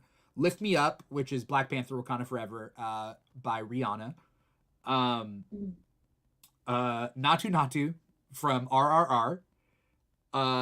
And This Is a Life from Everything Everywhere All at Once. I don't remember that one. I think Natu Natu should win. All the way. Good. It's the only exciting one there. So good. It's so exciting, and it's like also like if you were to even take it away from the best part is if you take it away from the movie and you still like it, then that should be the winner. And that's that song, which is Natu Natu, and it's like so good. Yeah. I agree, but also like in the movie, it's so good too. Like it's such a huge moment. Yeah, it pairs really well. It adds to the movie as well. So agreed, and also like the fact that it elevates the movie at the same time.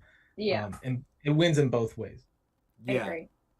I gotta say, Hold My Hand by Lady Gaga sounded like I think it's good. The closing credits, I think, have that song, right? It made me feel like very nostalgic of the time where like those songs would play it, like, I don't know, a good like closing credit song is like, I saw a hot take and I wonder what you guys think. Like somebody tweeted that songs during ending credits shouldn't get an Oscar nomination. So technically that's a rule unless like it's part of the scene right before it ends, which both Hold My Hand and Lift Me Up are. There's like they play a little bit before the movie ends, and then it's mostly the credits. And they're like, if people are leaving during your song, should you get nominated? And I don't know how I feel about that. I agree with that. If it's playing over the credits in a Marvel movie, nobody's leaving. That's true. But I think that it should be a song that's in the movie. Right. That factors into the narrative, right? Like any song played during the movie factors into the narrative as opposed to a closing credit song does not, right? It could just be slapped on. Yeah. I have a serious opposition to Lift Me Up by Rihanna. I did not like that song, period. Oh, it grew on me. I thought it was slow. I thought it was boring. I don't mind slow songs, but like if you're gonna repeat the lyrics, it better be interesting in some way, shape, or form. But it's not. It's very static. It's very Rihanna, which is her, but like I didn't like it at all. Yeah, it is slow.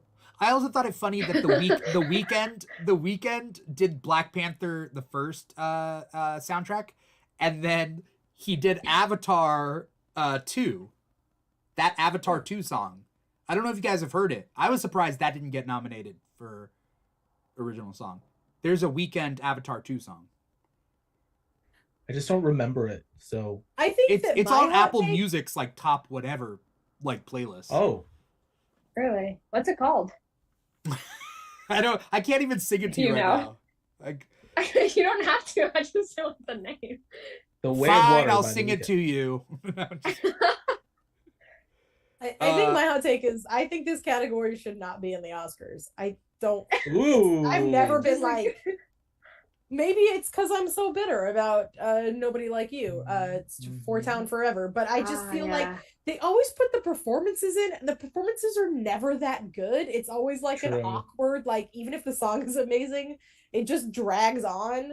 And I feel like this isn't that important. Like unless it is a musical, like I think the reason why I think that is if the music is in the movie and it's playing in a pivotal part, like Yeah. It can have a big impact, but I think that score maybe is way more important than original song. Because I'm thinking about like it's the Elliott Smith song that plays in the Royal Tenenbaums. That's like that needle drop is like that's one of the most impactful like songs that's been playing during a movie, but that's not an original song made for the movie. So I feel like this is like that's my hot take, is this is a worthless category. So you're saying you're against Natu Natu? No, I'm saying that's the only one. That's the only one. Because it's part of the movie and it's impactful. How dare you? You want to get rid of the whole category just so Natu Natu doesn't win? Is that what you're saying? So something we have to mention, I think, is Applause from Tell It Like a Woman. I believe Tell It Like a Woman is a documentary. The music and lyrics are by Diane Warren. This will be Diane Warren's 14th nomination in this category at the Oscars, and she has never won. I feel like that's and it's looking like she's just not going to win again, which I'm sure she's like she probably hates it, but it's also kind of funny. So you know, it probably would be another historic loss, and I had to mention that. It's so funny because like I work for like a Jewish nonprofit, and I was doing like, you know, Jewish people who have been nominated for an Oscar this year, and Diane Warren is one of those people, and I just wonder why. Question. I just looked up the movie because I haven't heard anything about it, and the premise just says the film follows stories of women both in front of and behind the camera. No, like, that's not it. Oh wow! You didn't make it sound exciting. I'm looking up the songs that she's been nominated for. So Nothing's Gonna Stop Us Now from Mannequin. Have I heard that song before? I don't know. Sounds familiar. Because You Loved Me from Up Close and Personal. Is that what I'm thinking? Yeah, okay, I think I've heard. How Do I Live from Con Air. I Don't Want to Miss a Thing from Armageddon. Music of My Heart from Music of the Heart. There You'll Be from Pearl Harbor. Grateful from Beyond the Lights. Till It Happens to You, The Hunting Ground. Shared with Lady Gaga. Stand Up for Something from Marshall. Shared with Common. I'll Fight from RBG.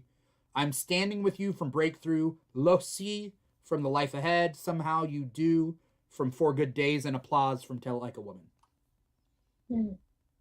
But she's getting an Academy Honorary Award. Yeah. Yeah, is that what happens? It's like, here, I'll throw you a bone. That's kind of like annoying. Like, oh, here, you've been nominated so many times, you haven't won, so we'll give you like something. Take it. Yeah. Kind of annoying. And I already know she's not going to win either this year, so it's like. Yeah, poor Diane Warren. Yeah, honestly.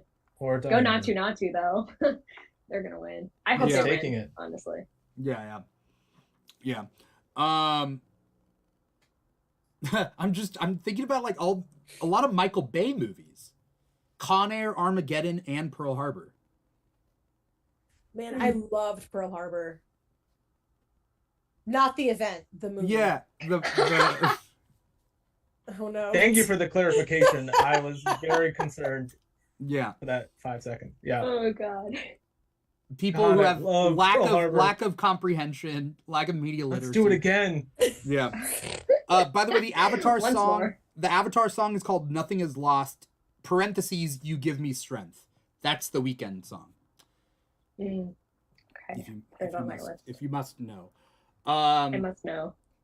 Yeah. Let's talk Best Picture, because we gotta be able to go over Best Picture. There's a good amount. 1, 2, 3, or there's 10 Best Pictures. And that's because they expanded Best Picture however many years ago, right? Yes. Yeah.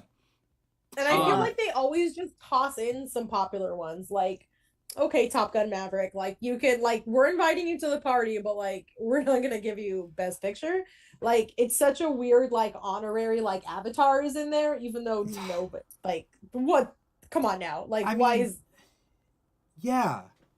I don't know. Top Gun Maverick not deserves to be there, but deserves more to be there than Avatar The Way of Water. Yeah. Top Gun I liked a lot. I keep saying this, but I really liked it. I think it should be in the best. I mean, it has so many things that went really well in that movie that it should be in that category. But then at the same time, like you said, like Avatar: The Way of Water, why is that there? What is the Triangle of Sadness? This is the first time I'm hearing about this movie. What is that? Have you guys seen that? No, but I really, really want to. It's a satire on like rich people, as far as I understand it. I've heard Triangle of Sadness. I have not seen it, but for me, the idea is that it's like The Menu. It's got like that vibe of like we're kind of making fun of rich people. I think The Menu should have been in there. It's really good. It has Woody Harrelson in it. Yeah. Oh, nice. According to Wikipedia, Carl and Yaya, a couple of influencers, are invited to a luxury cruise ship alongside a group of out-of-touch wealthy people. The situation takes an unexpected turn when a brutal storm hits the ship. Yeah. I can't take any more of these, like, rich people go on a boat and then get on an island and something tragic happens. Because that's happened too many times this year, like White Lotus, The Menu, and what's it called? Glass Onion. Yeah, but anything they've else been great every time. Yeah, but I think we should continue You're right. putting rich people on islands. I never got that pattern, but you're so right. There's been a lot of rich people on boats and things happening to them. It's a lot this past year. Like, maybe switch it up, put them on a helicopter or something, have them rowing in. Yeah, some manual labor, you know? Yeah, that'll really. I think so. Yeah. So I'll be, even though I hate for this to be on the record, I'll be like the one defender of Avatar. Even it's problematic, but also I was surprised by how much I liked it because I don't really care for the first one. But then this one I was like, oh, I kind of care for the characters. It's also unlike anything I've seen personally. I do think it's a movie like if you're gonna watch it, don't watch it at home, kind of deal. So I kind of get it. I get it more than Top Gun if I'm being honest. But so I'll just put that out there. As Best Picture? I wouldn't want it to win Best Picture, but if you're gonna put a populist movie on there, I mean, it does make sense that it's the number 4 top grossing one of all time. Right. Avenging Pineapple. I mean, I get Avenging Pineapple out in the Twitch. Thank you for making Keeg jokes. I get it. We'll do a keg stand later after the show. But thank you guys so much for watching. Never done a keg stand. I've done a keg stand. It was pretty good. It's not the pressure that got to me. It's the coldness, and it just freezes. I've done a beer bong, but not a keg stand. Okay. Because I'm not athletic. one day the Keeg will do a official Keeg keg party. We'll have some Keeg kegs. So don't worry, Avenging Pineapple. I see you out there. Let me know another time about what beer you want in the keg when we invite you to the keg stand. I think that's important. There's a lot of random. Okay, so like, I don't know. Are you guys gonna see all 10 of these Best Picture movies? I will. I'm gonna try. I've seen most of them. Personally, I've seen most of them. There's some that are still in the theaters that I don't want to like pay for this late in the game. And I'll just wait. So I guess I'll see. You're so real for that. Yeah. I don't really want to like. Why do I have to go to the AMC? Like they're gonna be on streaming, right? Like I feel like a lot of these within the next month. A lot of them already. They are. Yeah, HBO Max, for like Peacock. You can go to a lot of them are like for $4, like on Redbox or whatever. You can rent it. But Tar just got on Peacock. Elvis is on HBO Max. Banshees of Inisherin is HBO Max. Top Gun Maverick. You're Quiet. Netflix. Yeah, Top Gun Maverick is on something. What about Triangle of Madness? Triangle of Sadness. No, that's like for rent. You gotta pay. Yeah. No, it's on Apple. Is it on Apple TV Plus? No. No, you have to rent it on there. You gotta rent it. Oh. Yeah, you have to rent it. Period. That's part of the Triangle of Sadness. It's an immersive sadness experience. Yeah. You're gonna have to pay for it. You know. Your wallet is sad. You're sad. Yeah. The triangle is sad. Yeah. So sorry. Did you guys say who you think is going to win? I know we're trying to wrap this up, but could we do snubs first before we do like? Oh yeah, who was snubbed for Best Picture? Well, I kind of want to retract the Avatar thing because if I were choosing maximalism movie, I would choose RRR or Babylon over Avatar. I know Babylon had a not the best reception, but they were wrong, and I think in a few years we're gonna look back and go, "Wow, that was quite something." I don't know if anyone's watched it. Um, I also think After Sun possibly was a snub, Okay. depending on how you look at it, and Marcel the Shell. Ooh, Yeah, interesting. I would, having just watched both of these films yesterday, put Marcel the Shell in over Tar. I feel like Cate Blanchett's performance in Tar was incredible, but the movie of Marcel the Shell, I think, is better than Tar. Whoa, that is I'm inflammatory. gonna say it. I'm team Marcel the Shell. I would have liked to see Nope nominated, but okay, understandable if it's not, fine. But I think either Avatar or Top Gun Maverick could have been taken out to put The Batman in. I was gonna say. You know what? I was too scared to say what you weren't. You were so courageous to say. You're so right. The Batman is my favorite movie of 2022. Yeah. And if I were choosing, it would make it into Best Picture. I'm not even ashamed to say that. Yeah. Actually, I was, but you opened the. I did one of those bracket TikTok filters with movies, and it put Nope up next to The Batman, and I've never been so upset. I was like, oh my god! It's just Yeah. I'm such a thriller guy. I love a good thriller. I love a good film noir. I love a good detective story, and that movie just hit all the marks for me. Like it's so well done. It was such a theater movie going experience. Like it just like the humidity of it almost. I just like could feel myself being so immersed into it. Talk about line deliveries of the year. Robert Pattinson's delivery in Catwoman's apartment of "Got a lot of cats." It's just like quietly the best performance of the year. Yeah. Colin Farrell also in that movie, like, is El Rada Alada. Like, the whole, like, just, Colin Farrell used to not get enough credit for what he does, but ever since, like, Horrible Bosses and, like, and whatnot, like, he does different roles now, which has been, you know, pretty cool. But yeah, I mean, like, okay, fine. Maybe they really wanted Avatar to be on there. Then put the Batman instead of Top Gun Maverick. Like, okay. Easily. I agree. It was so good. The Batman was snubbed so hard. I'm still peeling away layers.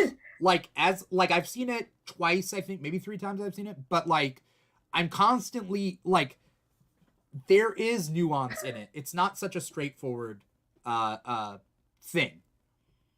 Like the fact is Bruce Wayne would never have found out about the Riddler's plan if not for Officer Martinez. I think it was his name. And the reason Officer Martinez knew something that Bruce Wayne did not is because his father worked a blue-collar job. And as the carpet man, right? I believe that's what it was. What is this tool used for? Bruce Wayne had no idea. The Riddler knew it because he grew up. He didn't grow up wealthy, and Officer Martinez, his father, had a blue collar job. Bruce Wayne would never have understood it. If Colin Farrell wins for Banshees, I'm gonna just pretend he won for the Batman. I would be like, we did it. We did it. The Batman won an Oscar. Put that picture up as as Colin Farrell wins. You know. But I feel like if you watch The Batman and then watch Banshees of Inisherin, you'll be like, give that man an Oscar for his range. He has range. I also hear really good things about After Yang, which I haven't watched, but like he just had a banner year last year. People were really talking up his performance in After Yang too. What's After Yang? It's a movie that came out in the beginning of the year. I don't know too much about it because I haven't watched it. It's been on my radar because people were talking about his performance in it. Oh, I'm looking at the plot. It's wow, yeah. Incredible. That sounds phenomenal. I don't have to watch that. Wow. Okay. I also think. Oh, go ahead. No, I was just gonna say I feel like now I'm gonna take us in a different direction, but I also feel like not no horror love at the Oscars, which is to be like to be expected. Yeah. But I would have liked. I'm probably the only person, but I would have liked like maybe a Crimes of the Future Best Picture nomination. I would stand. I really like that movie. Or like Viggo Mortensen as well in that movie. I thought was really good. Anyway, sorry. I'm sure you were gonna say something actually on topic. No, I was gonna say with the controversy about Marcel, I won't stop talking about this movie because I just watched it. With the controversy of is it animated enough to be in the animated picture, I think it was a cop out, and I think it was a cowardly move to put it in Best Animated. It should be in Best Picture, just like only Shrek. because it shouldn't. I don't think it should be an animated generally. It's not really. It's I don't know, man. Right. Like it should be in Best Picture, especially because there's a debate on whether or not. Did you say Shrek's not? Sorry. I was like, where I did want that to go come back from? to that. Why? Why? What is the reason? I could be wrong, but wasn't animated feature created that category created the same year as Shrek? Did I get that completely wrong? And I think people... Shrek is the first one to win. Right. And so most people believe but it should have won Best Picture. Right, that it should have been the Best Picture conversation, and the only reason they created the category was to award Shrek something. I don't believe Shrek is real life. I just want to make that clear. I know that it is animated. I was so confused. Also, I like That's Shrek how you 2. came across. I like Shrek 2 better than Shrek 1, but that's just me. Wow, that's controversial. Yeah, Is that because Toy Story 2 is better than Toy Story 1? What? Is it not? It's also controversial. Is it not? What? You guys think I think people are 50-50 I like on the Toy Shrek Story thing. 3, to be honest. Toy Story 3 is the best. All right. Wait, what? Sarah, what are you saying? No, I agree. Toy Story 3 is the best, but why are you saying Toy Story 2? Is better than Toy Story 1. Isn't there a whole... Oh, is that okay. I thought you said it's the best, period. No. 3 is the best. 2 is better than 1. Okay. I think it gets better. I think it gets better up until 3, and then 4 is good, but it's not 3. Yeah, I don't like 4. Toy Story 2, I think, is like a sleeper. It's like a cult classic. I feel like when it came out, nobody thought it was as good, but now people think it's as good. Also, okay. I have a complaint with Toy Story, which is I watch it with my child, and they say like stupid and idiot all the time. Yeah. Which are like my child's number one bad word.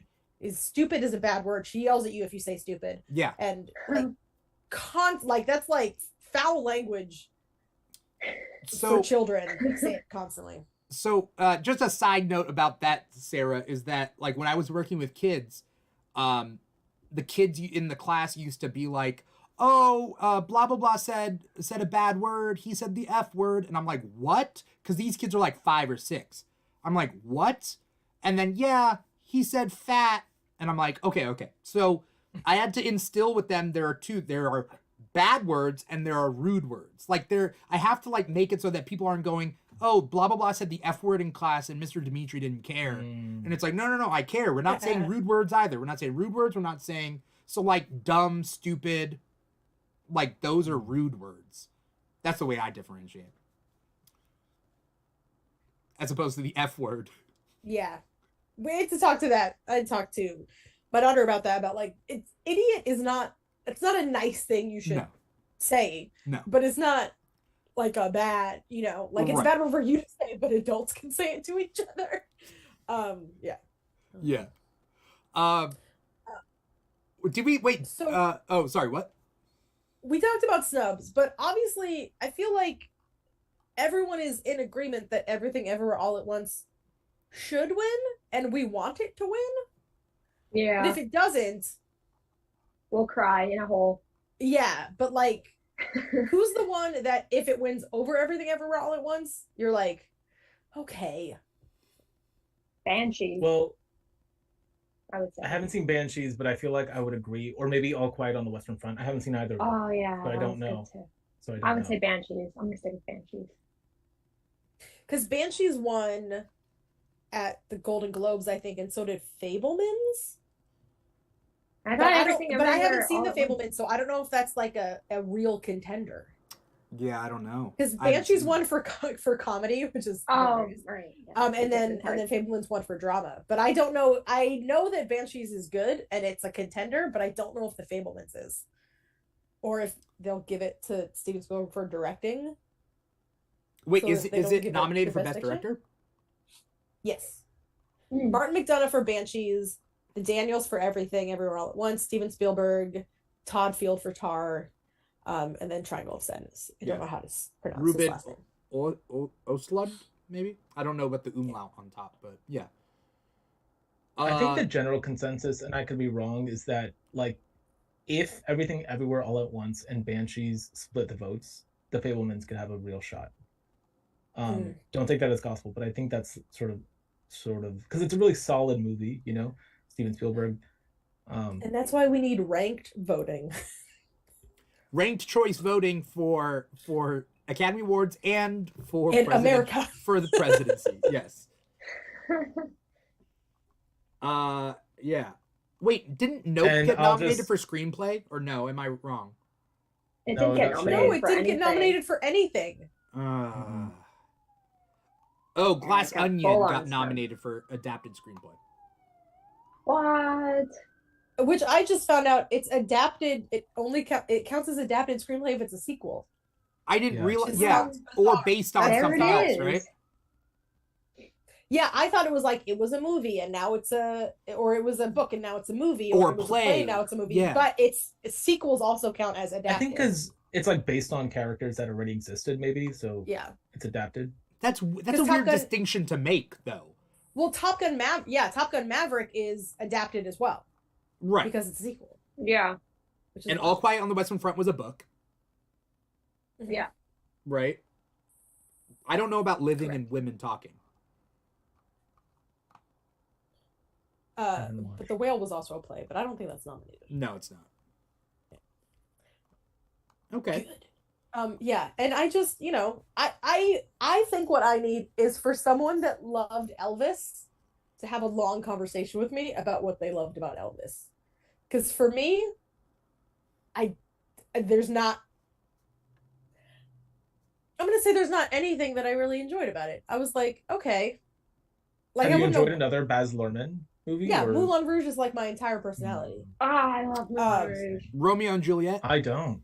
Romeo and Juliet is, Romeo and Juliet and Moulin Rouge are pretty much, that's integral to my upbringing. So I just didn't. Maybe it's because it's based on a real person, so I thought it was a weird choice to use the same stylized stuff, but about a real person's life. Because when they were like, the whole he's shaking his hips and we're gonna, it's the end of the world, I was like, it was the Kim, there's people that are dying, like, meme. It was something. I'm very confused about the movie, so, I don't dislike the movie, but I walked away like, what was that? It also didn't go far enough. I don't think like it really was brave enough to really talk about Elvis and his life.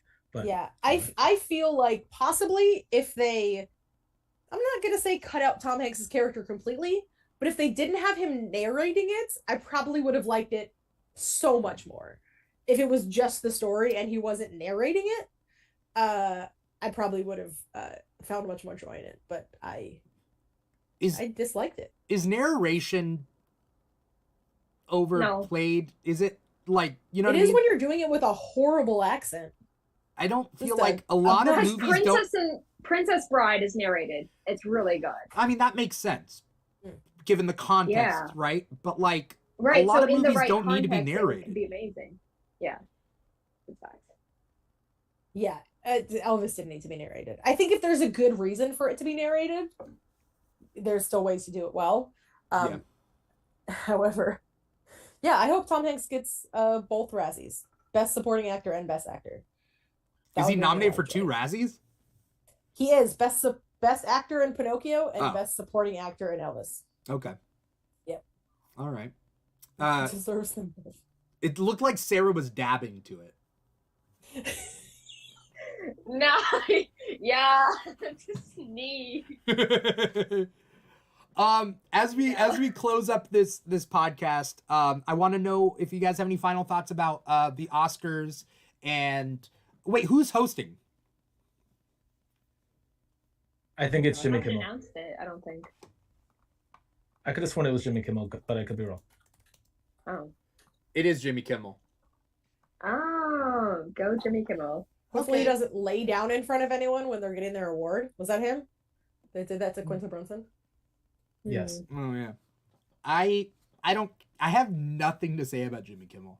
I'm just like, like it's better than James Corden. Yes. Anything is better than James Corden I actively dislike. Jimmy Kimmel, I'm just like, okay, let's see what happens. I don't know, whatever. You know? What about Chris Rock? Should we have a Chris Rock? Oh my god. That would be funny. It seems like No yesterday comment. that happened. It's so funny. It really does. I feel very hopeful for Everything Everywhere All at Once. I'm like delighted that a movie that means so much to me, someone who as a young adult had a strained relationship with their mother, and who loves bizarre stuff. I'm so happy that it's getting so much, you know, because it's weird. It's very hit or miss. You either think it's dumb and weird or you're sobbing, right? So I like that. I feel hopeful that it's going to get it. But then at the same thing, Banshees is that same kind of thing where it's like, it's a weird movie. And if it wins, I'll be, you know, whatever it wins for, I'll be delighted. Unless, of course, it takes anything away from Everything Everywhere All at Once, for which I will be sad. Yeah. Mr. Plow says the stuntmen are from Orange County, which is cool. That is cool. Stuntmen for what? For Everything Everywhere All at Once. Oh yeah, the what's his name? Oh, I'm gonna think about it. Okay. But yeah, does anyone have any final thoughts before we close up? We talked about a lot. So Go Everything Everywhere All at Once. Yeah. Yeah. Only final thought. That's it, period. And on that note. Also, like the visual, I saw someone do it on a TikTok where they looked at like the visual effects and they were like, yes, Avatar should be nominated for that, but they were like scrolling and scrolling through the team and it was like hundreds of people, and then they looked at Everything Ever All at Once and there's like 12 people. Yeah. So it's like, I'm just saying. Yeah. You know. At least if visual effects, like Avatar deserves like a visual effects thing. Unlike, I remember Curious Case of Benjamin Button won Best Visual Effects that year, and I was like, I don't think it went far enough with visual effects to be nominated, but whatever. But there was an old baby. Yeah, and a baby old. That's it. Old baby and a baby old man. Thank you guys so much for coming on and talking with me about this. I've been wanting to do an Oscar nominations and an Oscar episode like for a couple of years now, but I've this was a good year. This was a good year to be able to talk about it. But before we get going, well, I want to thank everybody out there for watching, Mr. Plow and Francesca, and anyone else who was out there watching us on twitch.tv/The Keeg Show or youtube.com/The Keeg Show. Or anyone out there listening to us on Apple Podcasts, Google Play, SoundCloud, Spotify, iHeartRadio, or Stitcher. We're on all those podcast platforms. But I want to thank you guys, Sarah, Mike, for coming on here and taking 2 hours out of your day to talk about Oscar noms. Sarah B, where can we find you online? What do you got coming up? Anything you want to plug? Sure. So I'm at Movies and Tea on every platform except for TikTok. And on TikTok I am at Basically an Avenger. I don't have anything coming up right now except for lots of school. So, but yeah, all of what will be coming up will be on those social platforms. Awesome. Thanks for coming on here. Sarah Zitney, Miss Marauder, where can we find you? Hello. I am on Instagram and TikTok at Ms_Marauder. We're prepping for conventions. My daughter and I do cosplays. That's most of our content. So we are making some custom themed original Mandalorians. That's kind of our big one we're doing right now. So we got WonderCon coming up in March. We are got a couple new ones coming out for that, and then we have lots of stuff for Anime Expo being built. So adorable child and mom cosplays is what we got going. You guys do too much. We do. I do too much. Yes, yeah. That's correct. Yes.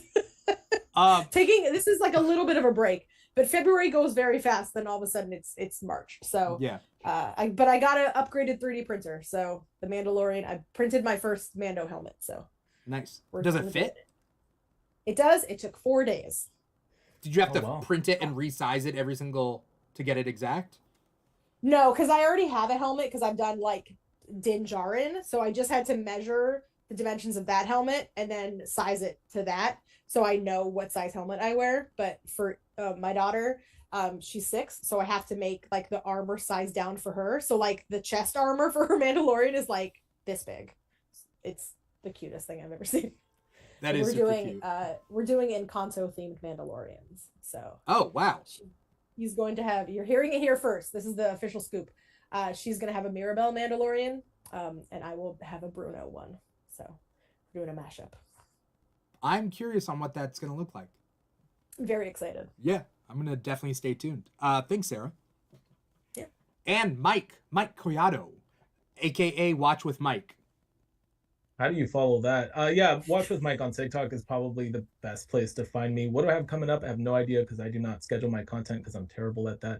But I did watch 14 new shows that premiered in January, and I just dropped a video about what I think about all 14 of those just now. So if you want some random guy's thoughts on 14 shows that premiered in January, you know where to find it. Is it just like one episode for each? Sorry, there's two. Sarah has a question and I have a question, but whichever one. Yes. Whoever wants to go first, go for it. Yeah. Sarah says, "Is Riverdale still happening?" Is that what Sarah's saying? Yeah, is Riverdale still on? I love your Riverdale recaps. That's one of my Riverdale is still on. Riverdale's still on. And it will be coming back for its final season in March, I believe. Yes. Late March. And I'm unironically very excited for it. My sister and I used to watch the first 2 seasons, and then we stopped. And so, Mike, I've sent her your video recaps being like, this is what's going on in the show right now. And she's like, this is ridiculous. Everyone says that. I can't even believe it. No, it really is. But you know what it is entertainment. I watched that show and like unplugged my brain. No other show can do it like that one. You know what I mean? Just ridiculous. Off its rocker is definitely the right way to describe it. I think it's funny. The show is so bananas that like the 3 main actresses aren't enough to make me go back to it. Like I love their TikToks. They're great, but I can't go back to TikToks are really good. Even though they should be all the reasons I should watch it, but I'm not. I even wrote like I don't know what the right word is, manifesto or a love letter to Riverdale. You can find it somewhere on the internet. I think it's called like Riverdale Best TV Show Ever or something like that. So I could talk about it forever. In fact, if you want to do another podcast, but yeah. I have a pitch for a podcast where like you explain Riverdale to like my 75-year-old father. Actually, it was funny enough that bad idea. When I was watching the first season of Riverdale that I paused it and I was like, "Hey Pops," I told my dad, I was like, "Hey Pops, like, do you know what this show is?" And he's like, I don't know what's the show. And I'm like, this is Riverdale. This is Archie comics. Because my dad loved Archie comics, right? And he's like, this isn't Archie. Me too, yeah. This isn't Archie. And I'm like, I have to disagree with him on that. It actually is like the most Archie thing. If you like read or see some of the issues where they do like alternate timelines and superhero issues and all that good stuff. So I think it's actually very Archie. But anyway, we're derailing the Oscar conversation. I'm sorry. Yes. But Mike, again, thank you so much for taking time out of your day. Thank you so much for having me. Yeah. This was so much fun. Thank you. Yeah, it was fun. I'm glad we got into it all. Thank you everybody out there once again for watching. Thank you guys so much for coming on here. You can find the Keeg at the Keeg Show on pretty much any social media. TikTok and Instagram are big ones at the Keeg Show. We're also on Facebook and Twitter, but you know, TikTok and Instagram, big ones. Twitch and YouTube is where we stream to, / The Keeg Show. We also got a patreon.com at patreon.com/The Keeg Show. All that good stuff. The Keeg Talks is a weekend show that we do every weekend. We also got Comic Talk on Thursdays, and then when Mandalorian Season 3 comes up, we will be doing a Mandalorian Season 3 after show as well. But definitely follow us at Instagram and TikTok to stay tuned with what else we got coming up, because there's some big Keeg stuff coming up. So definitely stay tuned. But yes, thank you everybody. Thank you so much. Once again, I'm your host, Dimithri Perera, and this has been the Keeg Talks Oscar Nominations 2023. Take care, everybody. Bye-bye.